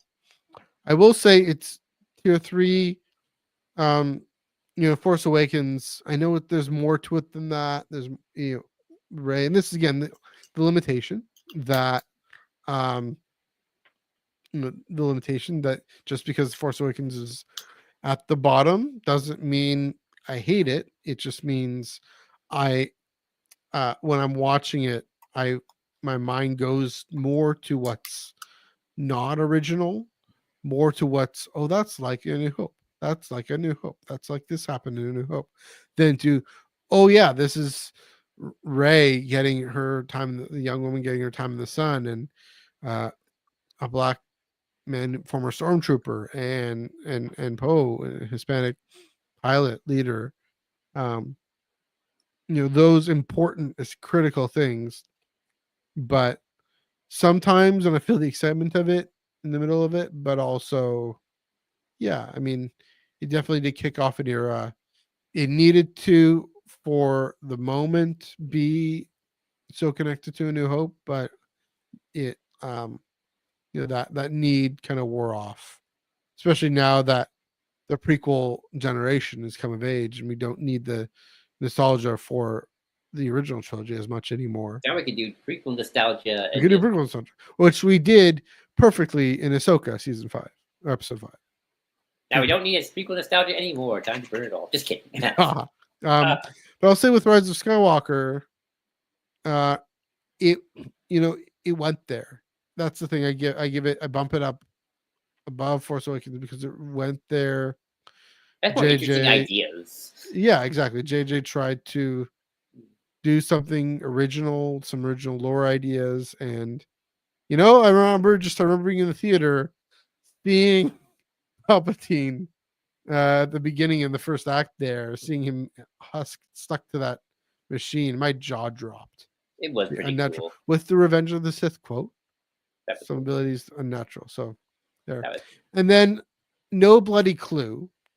Rogue One and Solo, and I don't even know if I count the Clone Wars film as a standalone film. Yeah, I saw it in the theater, 2008. I was in Bowling Green, Ohio, beginning an exchange. Like, I'm gonna go see this thing in the theater. Why not? But it's so well. I find it more integrated into the show as part of the Christophsis arc, if you will. So it is the Christophsis arc. So that's probably why it's a problem, because it's actually just 4 episodes of a TV show. But one of the problems to it. But I don't really count it. Yeah, Rogue One is probably somewhere in tier 1, and Solo is probably somewhere in tier 2, but maybe below the other 3, if that's possible. It kind of is in that middle there. And then Rogue One is definitely in that top quality there. I just for the longest time, it's because they just seemed so. I mean, that's the thing is another criterion we have here is, what does this add to, what is our sense of what it adds to the saga, especially the saga going forward, to the way when it comes, especially with The Last Jedi, the way we think about and reflect on the previous iterations, previous parts of the saga. Whereas Rogue One is just this prequel to A New Hope. And it's wonderful and it's amazing. Solo's this kind of thing stuck in the middle. So that's the other thing of this saga, this canon of these 9 films, is they relate to each other, and there's where we can rank them better. So that's why I always had trouble that. And then, yeah, like you're saying, how do I why can't I integrate? Why can't I could probably do something with streaming shows, but I think I run into the issue again with Mandalorian. I mean, I do like season 3. I don't mind it, but as a whole, it's not the thing I care about as much. Whereas Ahsoka, but it's because there's just more content. It's like, what part do we pick as the decisive ranking, especially in these shows that aren't necessarily as consistent. So even Clone Wars, season 1 is maybe less consistent than the rest. That's it's the only one that I put clearly at the top of all of them, including the live action. But the rest, I don't know. Funny enough, I actually think I know how I could do a tier list for the streaming shows with this tier system right here. You want me to tell you? Well, does it include separating by season? Oh, by season. And that's another thing that might help, is separating by season. But anyway, go ahead. Oh, no, but for me, I think I know. For me, tier 1 would be Ahsoka, Kenobi, Andor. Tier 2, Acolyte, and Mando. And then tier 3, Book of Boba Fett. Yeah. I mean, is Book of Boba Fett even a series? Like, it's just a smattering of few. I think it's gotta be. I think you have to still count it, unfortunately. Those first 2 episodes that's the funny thing about these rankings, right? Those first few episodes where he's encountering the Tuskens and getting in with them, spectacular. Spectacular. Mm-hmm. Yeah, I would say. And then just that was it was like that had a lot of promise.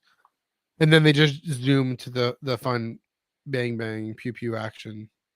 No, it's worse. They forget about him and they just make it a Mando show. Yeah, that too. I mean, what's funny though? What's funny? Just kind of a bit of a side tangent here. Mm-hmm.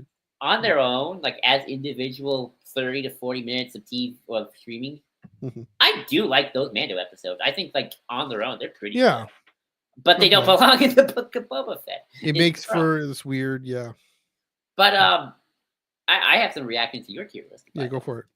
I actually find it interesting that for tier one, I do Mm. feel like you kind of are going with a bit of objectivism here.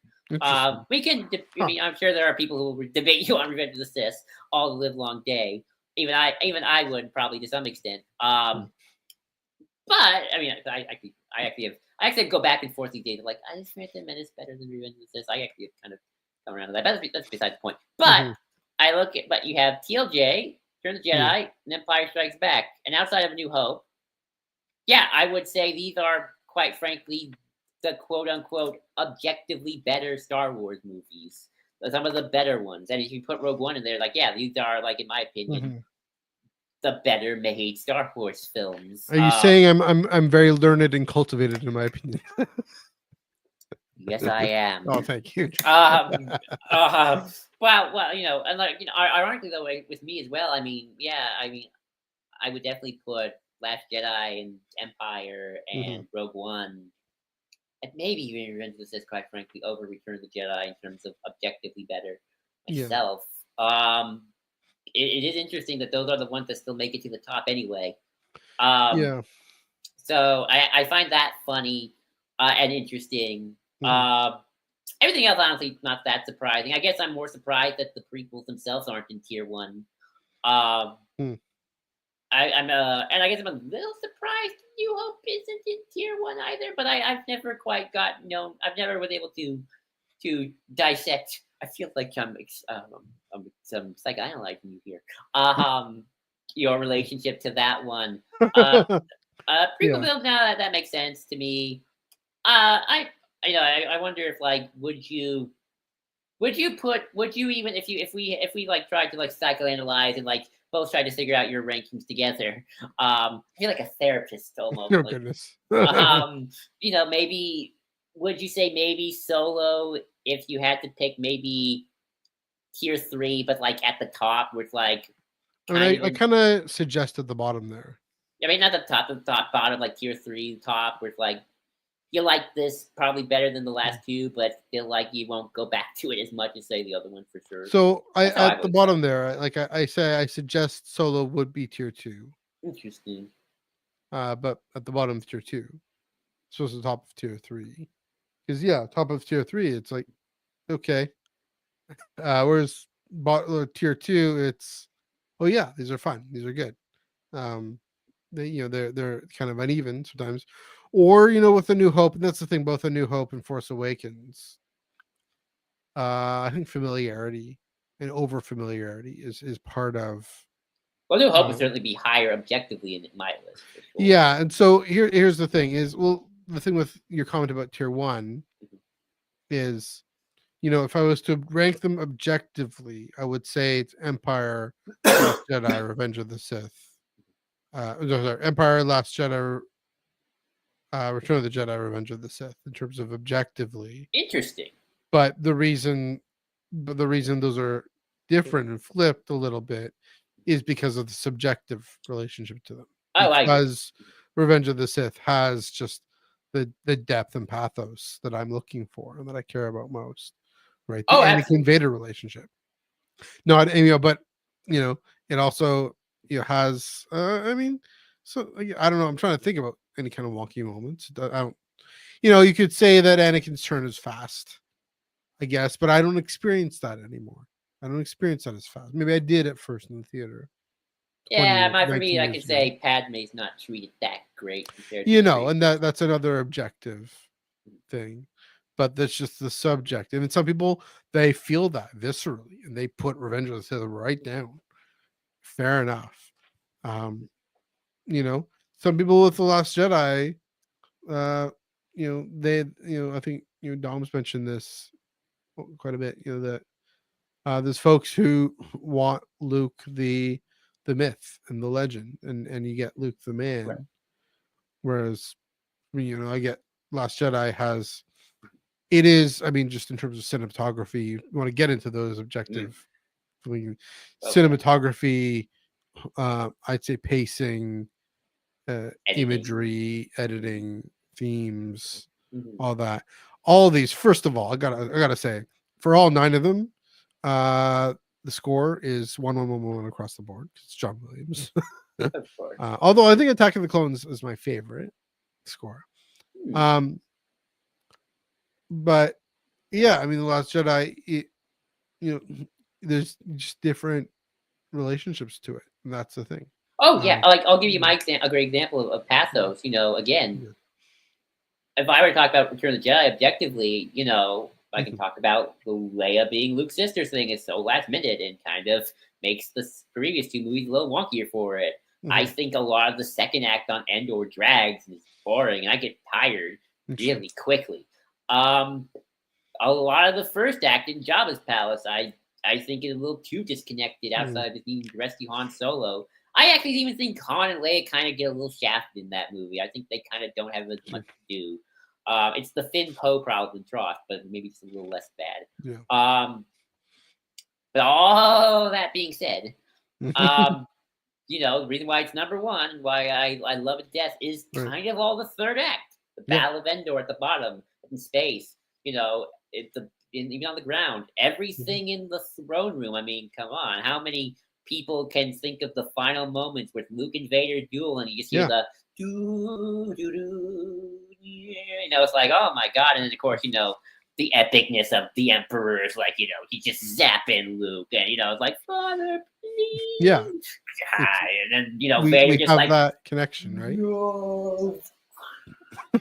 And it's just like everything up to that, and then the "Can you feel the love" or whatever version you get, and the end of Yub the nub. Yub celebration, nub. Yeah. and this pulling down the Palpatine statue. It's like Mhm. it's Return of the Jedi is the epitome of it's saved in the third act, because that third act is like Yeah. 10 out of 10. The rest of the movie's like, yeah, 6, 7 out of 10. We're giving numbers here, but like third act, like 10 out of 10, 20 out of 10, gold star, 20 to everything, 10. Yeah. everything past those about Star Wars. Mhm. Oh my god, and that's why it's my number one, even though it's got all these problems. Yeah. And again, it's that pathos that you have with Revenge of the Sith. Like that's what I got with Return of the Jedi. I mean, I get it. I have a Return of the Jedi too, right? Oh yeah, I mean I get it for Revenge of the Sith. Don't get me wrong, I love Revenge Yeah. of the Sith, and I actually even think Revenge of the Sith is maybe even a better movie than Return of the Jedi, because I don't get as bored, and I think the plot is a little stronger across the board. Mhm. But yeah, that relationship with Return of the Jedi right Yeah. there. I mean, that point about the third act, that's really key. If the difference between why I have Return of the Jedi above Empire Strikes Back is, despite the fact that, yeah, Return of the Jedi first, second acts are maybe objectively, the pacing, although, the speeder chase It's some fun on moments for Endor, sure. and I mean, everything, everything involving Luke's arrival on Tatooine, they're great. But of course, Empire Strikes Back, the first and second acts are so much tighter and deeper and richer. Except that I find I just feel Empire Strikes Back. Maybe it's familiarity. It's slower, and maybe I'm, a creature of my time. Return of the Jedi, that their first and second acts are a little faster, Mhm. and then, I mean, here's the wild thing, right? Empire Strikes Back, that third act, Vader Oh, I love being, the third act of Empire. I'm your father. I do, but I mean, it's, compare that to the third act of Return of the Jedi. I'm a Jedi like my father before me. I mean, and that's the thing, is everything with Luke and Han, or Leia and Han in Return of the Jedi, Mm-hmm. if they are kind of relegated a little bit, it's mitigated subjectively in terms of the things my mind goes to, my affect goes to, with Luke and Vader in Return of the Jedi in the third act. Similar to Revenge of the Sith, right? Right. I would love it if we could get a version that could edit Padme's Coalition of the Willing, Coalition of the Thousand, whatever, not the Willing, whatever it's called. Delegation of the That thing. 2000. As part of the film, they can work that in somehow, somewhere, in some sort of media. Yes. But everything with Anakin and Obi-Wan in that third act, and objectively, the third act, it's probably, it probably is the tightest third act of all of these. It's this relentless driving forward towards Mustafar and towards the high ground moment. Um, Now that's the thing. All of these do fairly well. That's one of the things. If I was ranking these almost objectively based on third acts, this would be also how I'd rank them, at least in that tier one. Um, The Last Jedi is funny. I kind of feel like it has two third acts.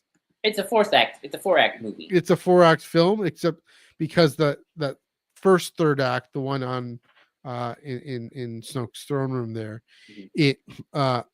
it barges its way into where the second act should be picking up, and that's why people feel disjointed about it. But yeah, I find it funny though because like Battle people of love Crates the. is so good. I find it funny though because people love the Dark Knight. Dark Knight's not a 3-act film; it's like a 5-act film. Yeah. You have to rewatch the Dark Knight when you have a chance. It's a 5-act movie. Well, the thing with the Last Jedi, some of my favorite moments in it come in the second act. It the cave scene, Yeah. Rey's cave scene, and Yoda. Oh yeah. As the catalyst launching into the first third act, the first third act, whatever. But yeah, you say third act. It's in the fourth act, 4-act film. That's the thing in writing. No, well, I say the first third act and then the second third act, but just because the second act is kind of cut short. It should be longer normally, but it's cut short by it unless you consider Snoke's throne room part of the second act, which is also that's also a subjective thing, and sometimes I felt that as a continuation, knowing that Crate is coming. Interesting. To go back to Empire and Return of the Jedi for a second, I think that also leads into the subjective of what do you just want more at the time? Exactly. Like, I think both Empire, I think objectively Empire is the tighter film. All 3 acts kind of lead nicely together. Mm-hmm. I don't think it's slow. I mean, and if it is slow, it's like it's the good kind of slow, where it's like, it's like to me, there's good kinds of slow and bad kinds of slow. Bad kinds of slow are like, why are we doing? Why are we wasting time? Good kinds of slow are like, when you're just those quiet moments, like, Kurosawa. Like that, or like one of my favorite moments in Empire Strikes Back, and kind of, I think, when the Star Wars saga truly is born is just when Yoda talks about the Force. Oh yeah. Conversations. I have a guilty pleasure for exposition.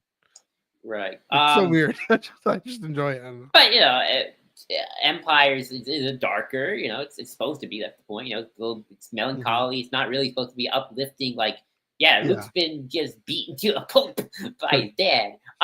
Where Return of the Jedi, like, Luke. He has reached the pinnacle of his arc in the original trilogy. He is, or like in the original trilogy. Like, I am a Jedi, like my father before me, and it's like the Emperor just like give Luke the stare of like, oh, like he just pissed off now, and so it's sort of like it's more. I think that's the subjective. Like, what are you looking for? Are you looking for kind of like dark and depressing a little bit, or are you looking for kind of like, Luke, you tell the Emperor, you toss that lightsaber and tell him who it is. That's a big part of it. In that Return of the Jedi, it's just uplifting and enjoyable, and I think the Wookiees are cute. I think most people do.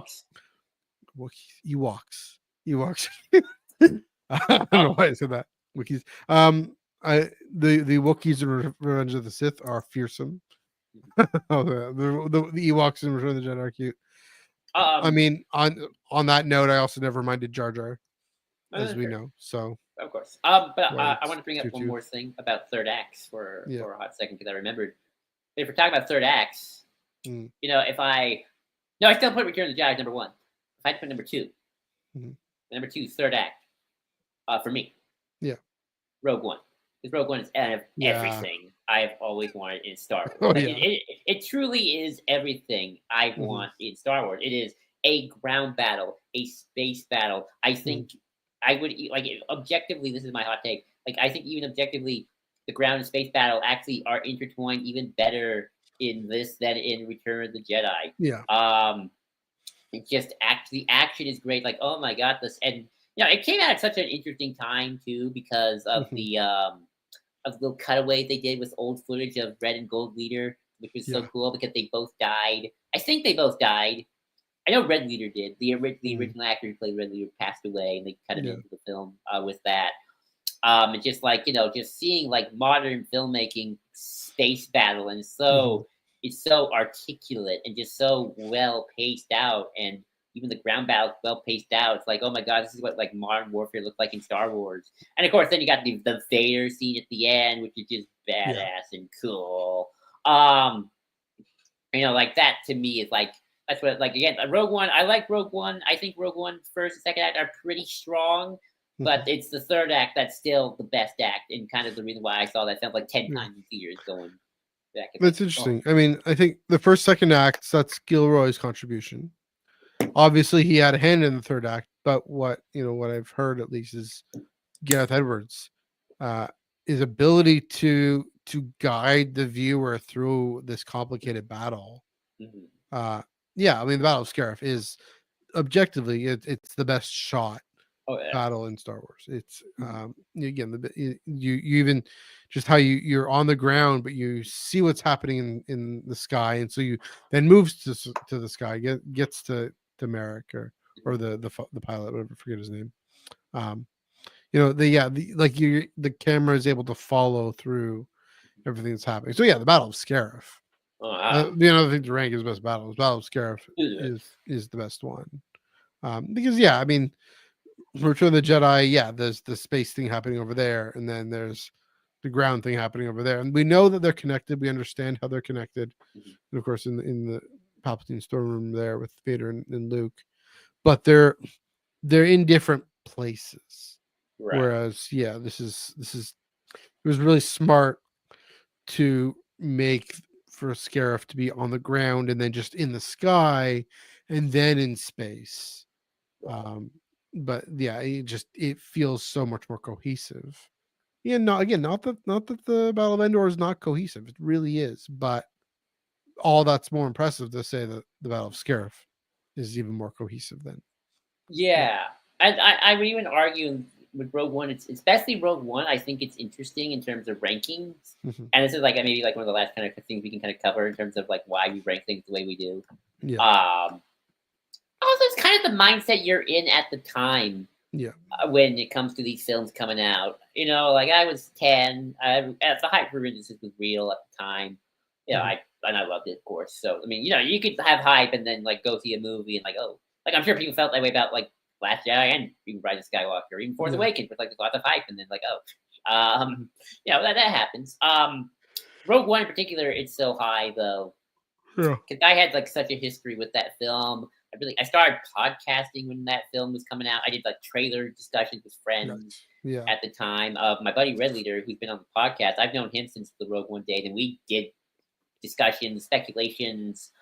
We like, oh my gosh, all that. The build up to Rogue One was like fantastic. And even Mhm. when we were watching, and I was watching the film, there were things like the Hammerhead Corvette in the Battle of Scarif, where I'm like, oh my gosh, it's a Hammerhead Corvette that appeared in Star Wars Rebels. I was watching Star Wars Leo Rebels at Point. the time. Leo Point. Yeah, it's just like I felt like finally, and like and I think Rogue One came after Rebel season 3 or before it. I don't remember anymore. But Yeah. my point, no, I think it was after, no, before Rebel season 3 had finished. Um, Mhm. but I remember because there were things from Rebels in there as well. So it's like, oh my god, it's like it's connecting. Like, oh, the Hammerhead Corvette. Yeah, Rebels have Hammerhead Corvettes. We saw the episode with Leia giving Yeah. them the Hammerhead Corvette. Um, so kind of everything kind of came together in such a nice way to make that, and obviously the movie itself was good. Um, Mhm. that really kind of like why another reason why I have it so high is just there was a lot of external factors making me Sure. really love this movie quite a bit. Mhm. So that's certainly why Rogue One is certainly high on the list. Yeah. I mean, similar story. The Last Jedi. Mhm. I comes out a few months into me podcasting all about the prequel trilogy and Christianity and theology and tradition. Mhm. Along comes Luke and Ray sitting in the cave chatting about the prequel trilogy, and of course it's the original trilogy, but um, you know, Luke seeing Darth Sidious and just getting our exposition about what the Force is, and again, another great moment that's kind of earlier in the film. So yeah, that's great, that's a great point in just the circumstances where we're at in terms of our intellectual interests. Um, yeah, and picking a side on the Last Jedi was always kind of fun, but a little bit, not really. It was annoying, but yeah, the Marshall McLuhan, the medium is the message, the content is the audience. What we Um. bring to this, and that's the thing. And obviously, it's not absolute, Mm-hmm. but that's the thing about these rankings is it's also expressing what we bring to these things. So it's interesting then how these rankings can be pretty static. I mean, they don't have to be, and I'm guessing from Skywalker Academy's comment here, they aren't necessarily, or they don't bother doing rankings because it could ignore what the other has to offer. But um, yeah, I mean, do the that's another question. Do our rankings change and move around? Do things adjust, or do we kind of stick with them? Have your rankings changed in the last I few years? I think in some ways, yes. The top three normally have stayed. No, because I always go back and forth on whether or not I like Last Jedi or Revenge of the Sith more. So already, yes, I always Interesting. do that where I'm never quite sure. In terms of just my favorites. In terms of like objective ranking, like what I think is like the best and worst, that doesn't really change. Mhm. I'm pretty static on what I think is the best Star Wars and what I think is the worst. In terms of like Sure. my um Sure. so there's definitely that. Um, a couple of things though I thought about in terms of stack stuff. Mhm. First I'll go back to Rogue One circumstances. Rogue One also came out in 2016 in December, after the 2016 elections, and it was a good Nice. time for a story about rebellion versus empire. So it very much came out at a Trump very hated good. it. Trump Yeah, hated that's true. it. So another connection to Andor right there. Um, Yeah. I also wonder if there's like a peer pressure in some cases Mhm. for putting things maybe lower than you really would want to or not. Although I try to not do that myself. So like here's a great example because Mhm. I remember Buddy, our friend, our fellow podcaster Corey Datapad, talked a Mhm. little about this, about Rise of Skywalker, which he's not a big fan of in terms of just like the objective, which is fine. But he did mention something interesting that he wondered if he would have liked it more if all the kind of the hate and like around it was not so visceral. Like his problems with it probably wouldn't be the same, but he like Mhm. I could probably appreciate more of like the Dark Empire connections and how because that's his favorite part. That's mine too. Like Interesting. how Rise of Skywalker is just basically Dark Empire the movie, and it's like would I have or maybe not like would I rank? I don't know if I would rank Rise of Skywalker higher in terms, but I do wonder if like Hmm. maybe if like if people like who want to Mhm. like it more maybe would feel that way if like like oh put in I could see maybe this happened with TLJ a little bit. But I Yeah. feel like with TLJ you probably I honestly with me TLJ I feel like I have more of a defense with Rise of Skywalker. I'm like no I don't really have a defense for this. I just like Rise of Skywalker more. Like there is part of me that honestly would want to say is Rise of Skywalker my favorite of the three sequels. I don't know. I don't think so. I still think it's probably TLJ and Rise of Mhm. Skywalker's in the middle. But am I saying that because I do think Last Jedi is truly my favorite? I think so. Or am I saying that because I don't want to seem like a crazy person? It's like you don't like this, you like Yeah. this more than that.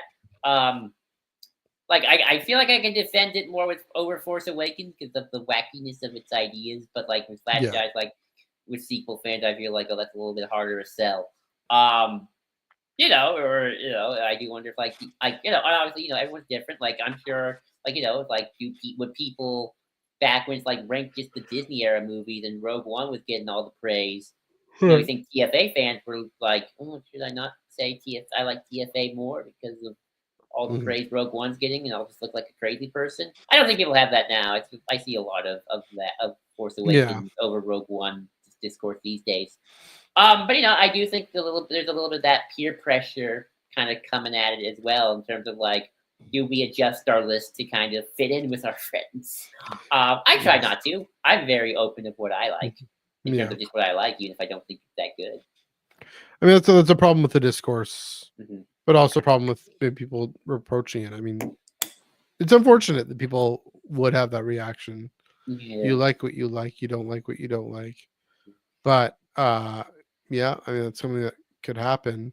Um, for me, again, putting Last Jedi that high, it's like, well, I know there's the haters out there. I don't care. Oh yeah, It's in the face of those haters, right?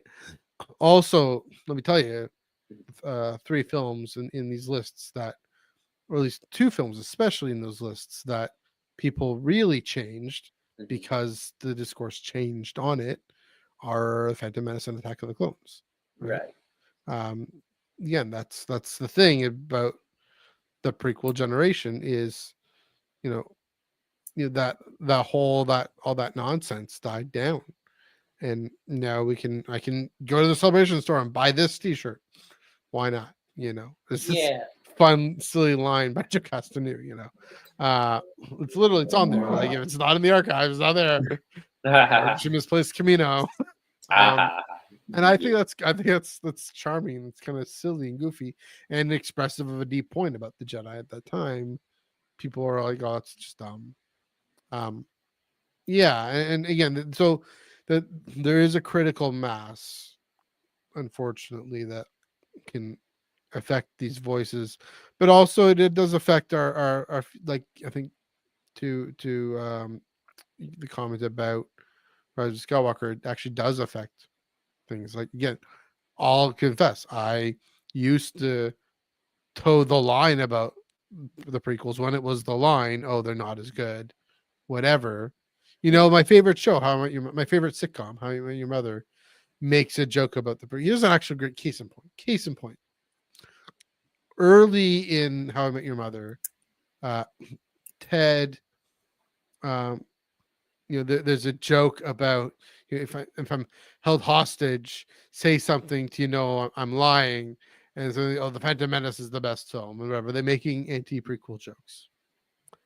Um, later seasons, after I forget when, this is a good 5-6 years after Revenge of the Sith came out.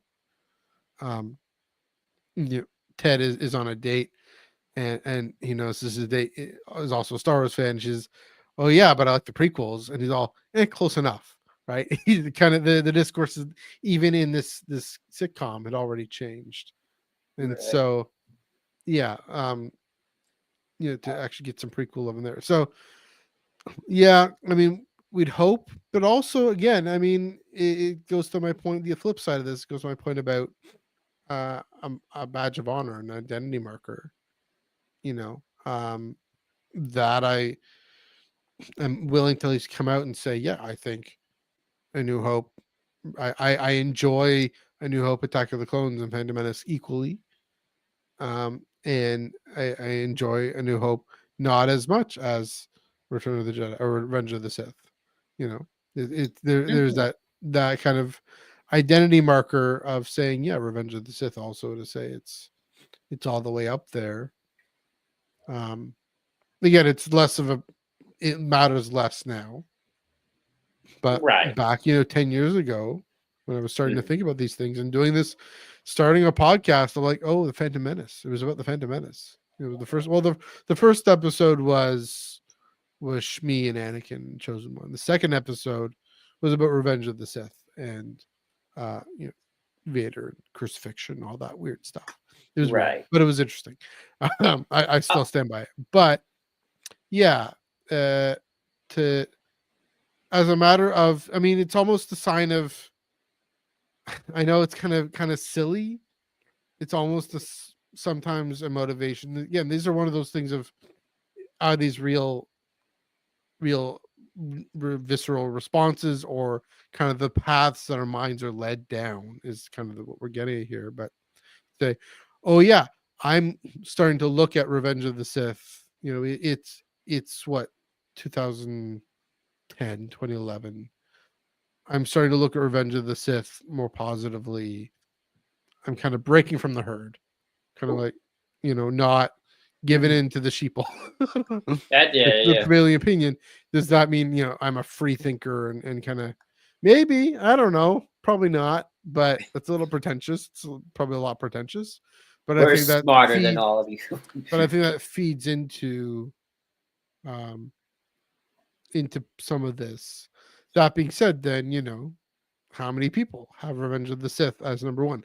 Whole heck of a lot. Oh yeah.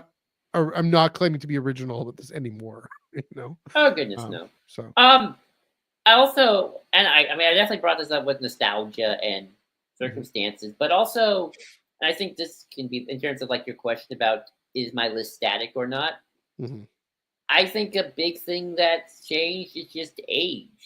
Yeah. Like, if you were to ask me what my favorite original trilogy movie was when I was younger, I'd say Mhm. Empire Strikes Back. I was a big Empire Strikes Back. I That's loved Empire. That was my favorite. I watched that all the time as a kid over Return of the Jedi, mhm. and even A New Hope. Although I didn't have A New Hope on DVD for years, so that also didn't help. But I loved having Empire Strikes True. Back. Um, and, again, that was my favorite, the original trilogy of sort of Empire and Mhm. Revenge of the Sith. Those are my favorites. Everything else, like, I didn't care for Attack of the Clones Mhm. that much. I kind of like Phantom Menace, but as I've gotten older, I've started to. Although I don't think I could ever truly put it above in my list, I truly love now Return of the Jedi and Phantom Menace.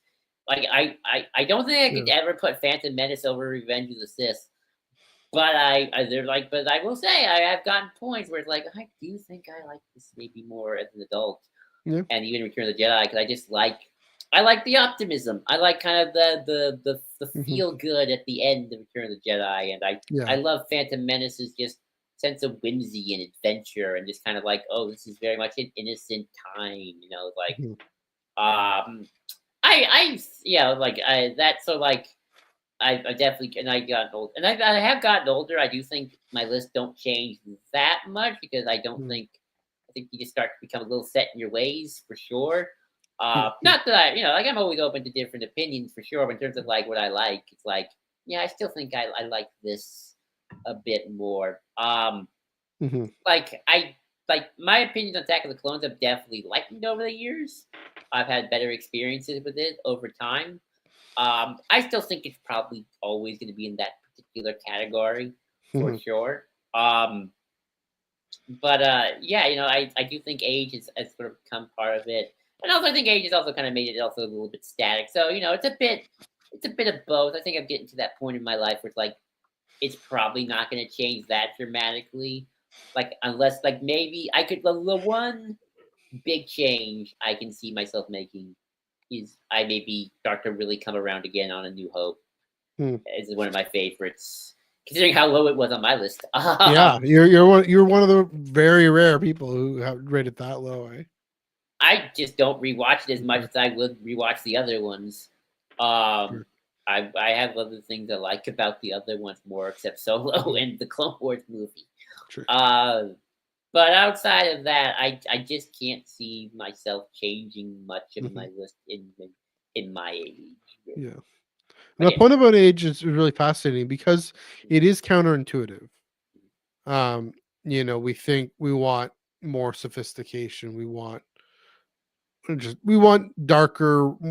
I don't know. There's this idea that we want stories to be darker, more realistic, in that sense, and that's interesting. Maybe that explains why Andor isn't at the top, why Ahsoka is for you.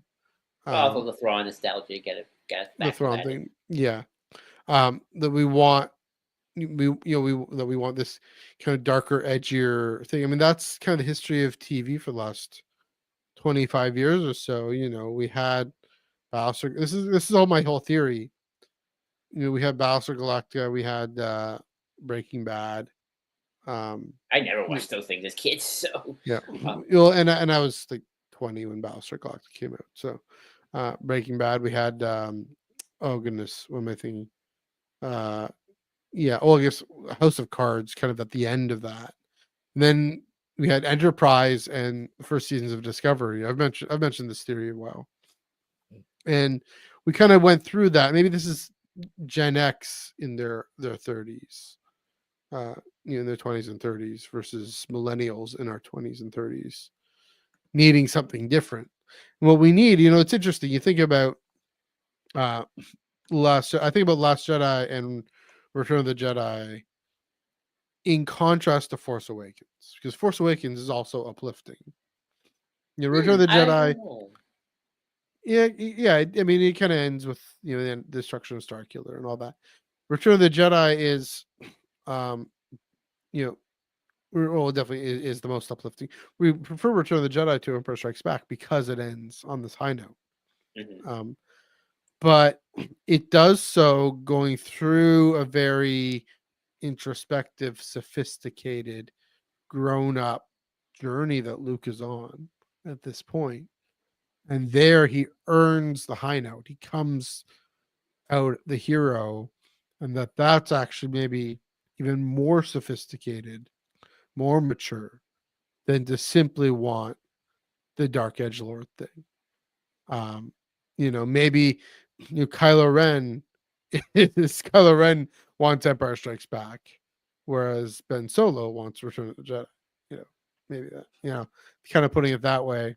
I do wonder if the Last Jedi ends uplifting, even though they're in dire circumstances. It's incredibly dark and incredibly deep. I wonder 10, 15 years ago if I would have liked Last Jedi as much. I might have. My education hadn't been as much as it is now, or as much as it was when Last Jedi was coming out. Last Jedi came out, in the last year of a long, long course of study. Mm-hmm. Yeah, but I mean that it's incredibly sophisticated in its dark, realist, grounded, and then finding the light in that. Finding the Right. light in kind of what we were talking about last week to bring that in. It isn't the simple moments on election day. It's all the everything, the coalitions and movements that we build throughout it. That's the thing about the Force Awakens is it it's kind of, I mean, yeah, there's some groundedness in it, but it's a little cheaper, and because it's so similar to A New Hope, it feels even cheaper. And I so don't agree with that because I think that's focusing too much on Starkiller, not enough on Rey getting the lightsaber and realizing he got the Force. yeah, but yeah, no, that's true. That's a good point in it, except that they don't. The film focuses on Starkiller and distracts from Oh, I Rey don't and agree with Poe. that. I don't agree with that. I don't think it does. I think I it's the opposite. mean, okay, interesting. Maybe that's the different things our minds focus on. I will say everything we feel about Rey, everything we experience about Rey, we experience in the Last Jedi primarily. I don't know if there. I think a lot of people disagree with you on that. I know they would, but I'd say the Last Jedi is where the real movement happens, where she really steps into, especially that moment on the bridge there, in the throne room. She's resisting Kylo Ren, and I mean, that that's a good moment. Don't get me wrong. I love that moment. That's a and good moment. that everything in Force Awakens and in Rise of Skywalker, everything Force Awakens is just set up to that. Everything in Rise of Skywalker maybe comes from that, if if that trilogy is coherent. But Well, what's funny yeah. though about the last act of Last Jedi versus the last Hmm. act of actually not Force Awakens but Rise of Skywalker Hmm. is, I'll be honest, there are times where I'm not quite sure which one I enjoy more. Uh, Yeah. Okay. because okay, so I actually so like on an objective level, I do actually think that the last act of Last Jedi is probably the better one. Um, but Hmm. here's something interesting. I think that we can make a really interesting Yeah. discussion on this. That final act, and I'm talking about the on Crate. I'm not talking about the throne room. Very Yeah. Luke centric act. Very Luke Yeah. centric. Third act of Rise of Skywalker is about Rey. Yeah. And honestly, even though we Return of the Jedi, there is just something about, and this is just a personal thing. I don't even know if like there's an Hmm. objective like I don't think it's quality. I just think there's a bigger thing. There's just something of just seeing the final moments. It's just Ray, Palpatine doing this. Mhm. Ray trying to hold on. She's like, "Come on, Ray, hold on." Palpatine just doing this. I am all this. And then Ray just blasting back his evil energies on him, and then he goes Yeah. kablooey. There's just something kind of it's just something I like to me that's like I think that's what you do with a female lead Star Wars. Like Mm. I don't think I mean like it works with Luke and Vader because of the father son thing, obviously. Mhm. Um, but I think in terms of like I think if you had Kylo saving Rey, I think that takes a bit of Rey's Oh, yeah. agency. Yeah. Rey's agency, just like he's dealing with stress.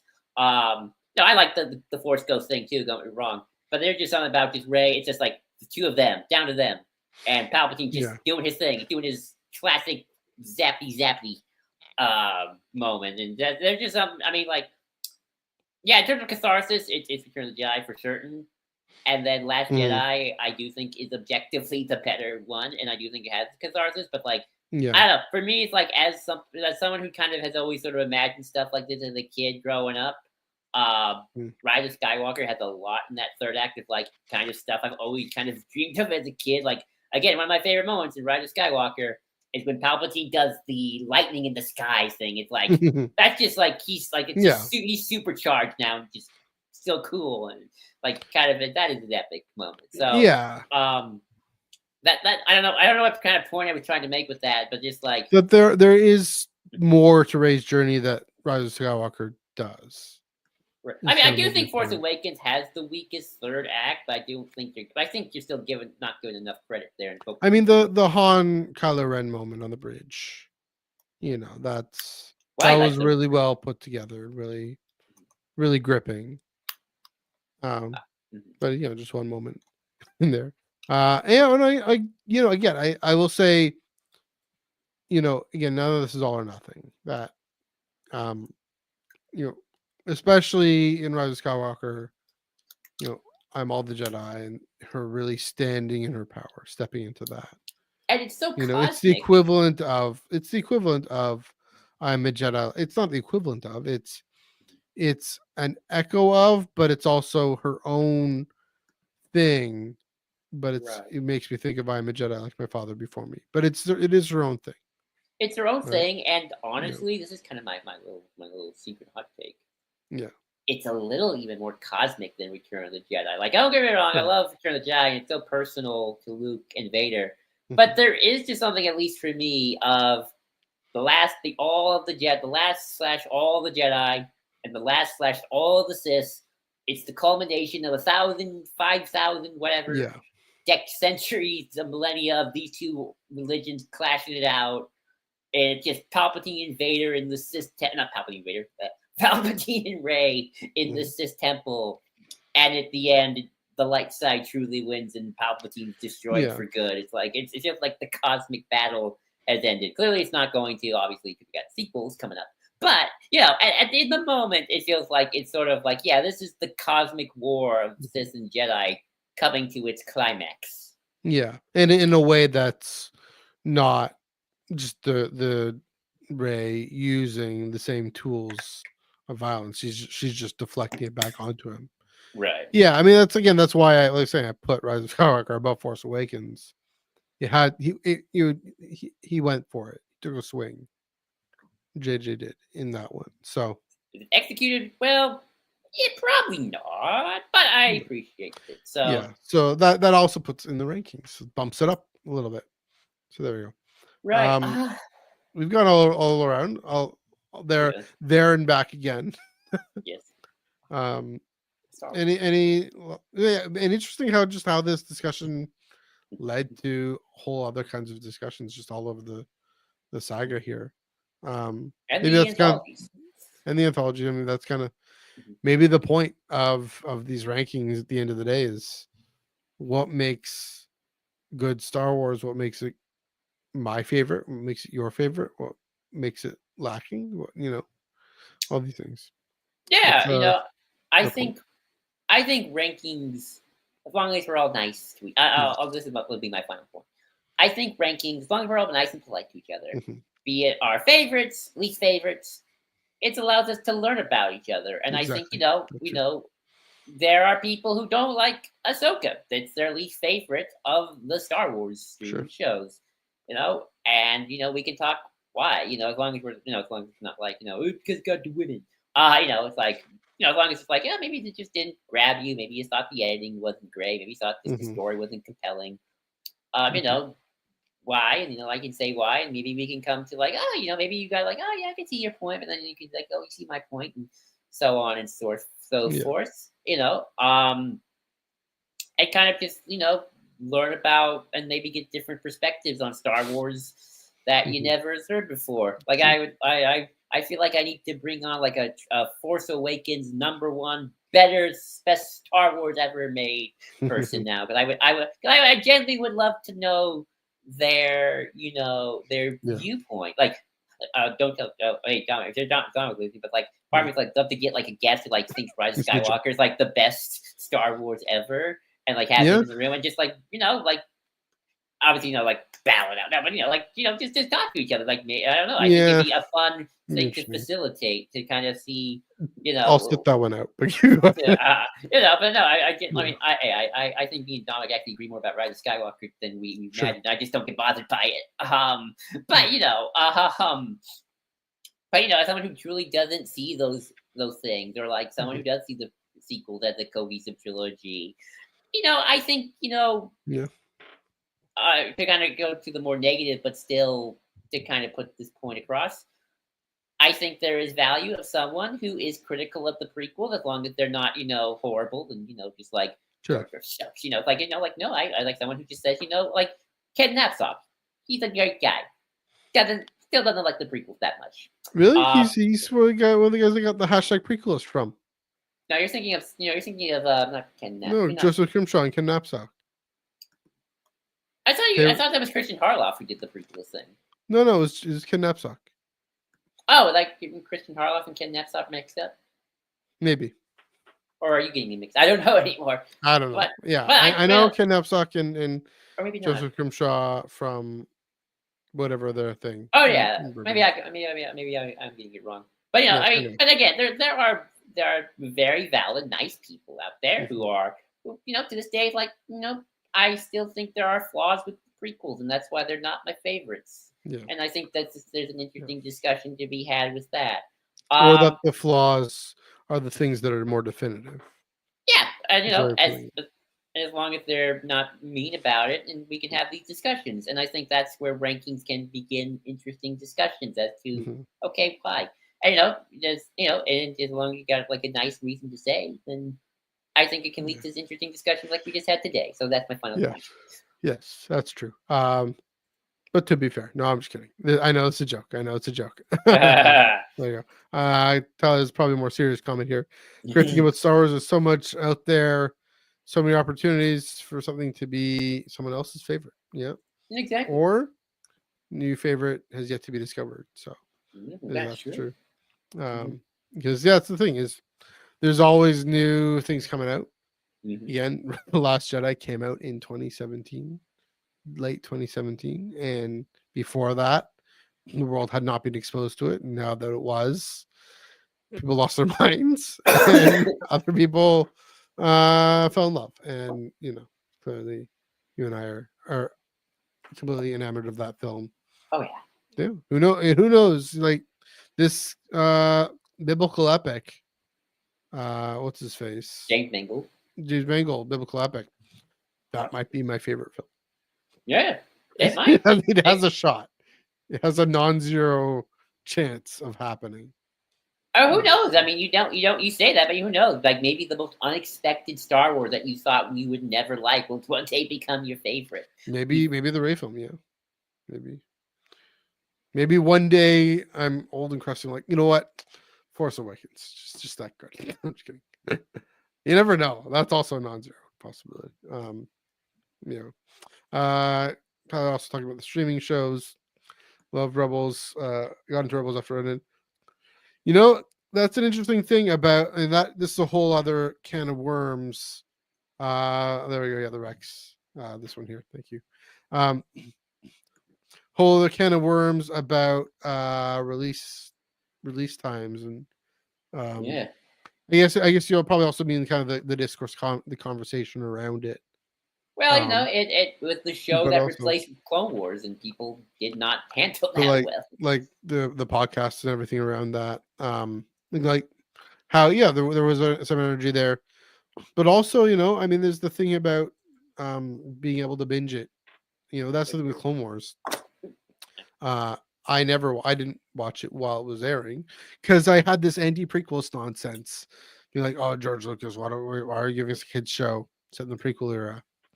And then it was on Netflix, and then I started getting into it, and then everything changed from there. So yeah, it that's another thing with we've talked about this a few times in terms of uh being able to stream things versus week to week.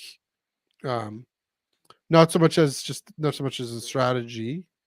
'Cause I think I'm oh still what's pro up week to week most of the time, even as just a principle. what's that what was that Marvel show? And then the fact that I'm Echo. blanking on the Echo, the fact that I was blanking on that title, that proves to me definitively that you want to release something new week to week. That's definitive proof of that because it does not get the attention it deserves. But the fact of the matter, just a different experience now that we can all sit down and watch whatever. We could watch a whole Watch arc of Agatha. Clone Wars. Watch a whole arc of all of Agatha all along and look back and how that works. Watch a whole arc of Clone Wars in one go. Um, yeah. I mean, I wonder if Rebels, because those arcs go throughout the season. This is a complete tangent. We got to wrap up soon. But Tyler, thanks for your comment there. I'm here for Um, it.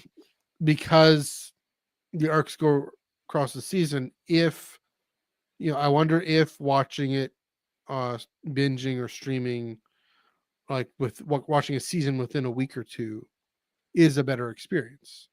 Oh, absolutely. It has changed people's opinion. That maybe that's another. This is tying it back in.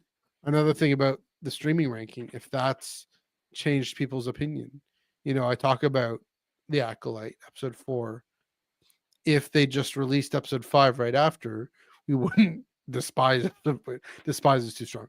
We wouldn't feel so iffy about episode 4. We just see it as part of this longer 2 episode story. Other than for myself, no. Uh, My for me acolyte just lower because yeah, the other thing just and there's cover still topics. Cover. Maze turn, which is still wonky, but No. It's just the other shows just cover topics I like more. Like I like Thrawn sure, more. I like Rebels versus Empire more. And I like Vader and Kenobi more. So yeah, it's just more of a I like these oh things sure. more because of my type of Star But Wars. I mean, but for someone Oh that yeah. might have been the difference to bump it up. Oh yeah. Absolutely. So 100%. yeah, And but you yeah, know, Tyler, thanks for joining us on this one, yep, Rex. yep. Yeah. Also, I got a face one. Anyway, sorry, go ahead, Joe. And also we gotta remember with Rebels in particular, it was also this is the show that's replacing the Clone Wars after it got canceled, and there were Yeah, lots of deep wounds. I mean, not to speak for him completely, but our buddy Ben, I mean, he's told me the story plenty of times. Like even he was talking about like he used to be a little bitter about Rebels because it replaced the Clone sure. Wars. He got over it, of course. I think a Yeah. lot of people did, but that was there. That Hmm. was certainly a thing. Hmm. More people probably don't have that now, but that was certainly a Yeah. thing, and why Rebels was like always lower than Clone Well, Wars. they finished Clone Wars, and it's the best 2 hours of television of all Right. time. Siege of Mandalore. That's at least my opinion. Anyways, any last thoughts? Running out on time. Any last thoughts? Nope. I think Uh, I've got all my thoughts. Let us know your rankings in the comments if yes, you do that stuff. that's a great point. Please do pop those down. Thanks everyone for joining us. Also, just in the comments, pretty good insights, pretty fun insights, and yeah, especially at the end there. Please do let us know what you thought of our conversation tonight. You can comment below in the boxes right down there. Give us your rankings, give your thoughts about rankings, your thoughts about the Endor news, your thoughts about the what's his face Kimberg Simon news. Kinder. My brain just doesn't want to remember names, even real world names. The Simon Kimberg news. Let us know down below. Please do give this video a like and share and subscribe to the channel if you haven't done so already. Joel, where can they find you on the internet? Well, even though I don't hang out there as much because I'm trying not to, I just realized my screen has been like this the whole Sure. time. You can, if you're lucky, find me on Twitter at JID2021. Again, JID2021 on Twitter. Best place to find me, of course, is on the Discord at the SWU Discord. Link in the description below. But we have a Facebook if you want to direct message me. I will get messages there, although I don't know why you would. And of course, we have a Twitter, IonCanPod, EYEONCANONPOD. I have been trying to avoid Twitter. I'm going to be trying to avoid it for the next 4 years. Wish me luck. But, I might check in just to see if I got messages. I doubt I have. But, yeah, that's where you can find me. Yes, it's true. The whole social media world kind of turned upside down. So yeah, but for now, yeah, we're still there. At Ion Cannon Pod, also Instagram and Threads. I'm gonna work on getting more updated in that. Find my personal Twitter. I'm there. I'm tweeting away, contacting away. Why not? NEUG485. Talk about Canadian politics. Why not? Sorry, NEUG485. Instagram, MNEUG1138. You can see right there. MNEUG1138. And also on Threads at beaches.foodie, Foodie, if you want want to cleanse your timeline on Instagram with some culinary delights. Please do give that a follow. And then, of course, yes, at Ion Cannonball and at the SWU for latest and greatest news in Star Wars, all over Star Wars. There we go. Also, again, Tractor Beam this Wednesday, 9 p.m. Eastern, 6 p.m. Pacific. We are talking Battle of Jakku, Insurgency Rising, Ewoks number 2, and Chronicles of Corellia, Cracking the Mask. There's some alliteration for you. I'm missing a quotation mark there. Sorry. The short story from Insider. Sorry, guys. Please do check that out. Yeah, and then get the flagship there. Next week, episode 137. Just thought I'd let you know what number we're up to. How relatable are the Jedi? And I'm guessing it depends on who you ask, but we're gonna dive into that. So yeah, please do feel free to come back here. Same Jedi time, same Jedi channel, 8:30 p.m. Eastern, 5:30 p.m. Pacific every Monday. We are your home for in-depth discussion on lore, the High Republic, and the whole canon of the galaxy far, far away. Joel, it's been another great episode, another great discussion. Until next week, happy reading.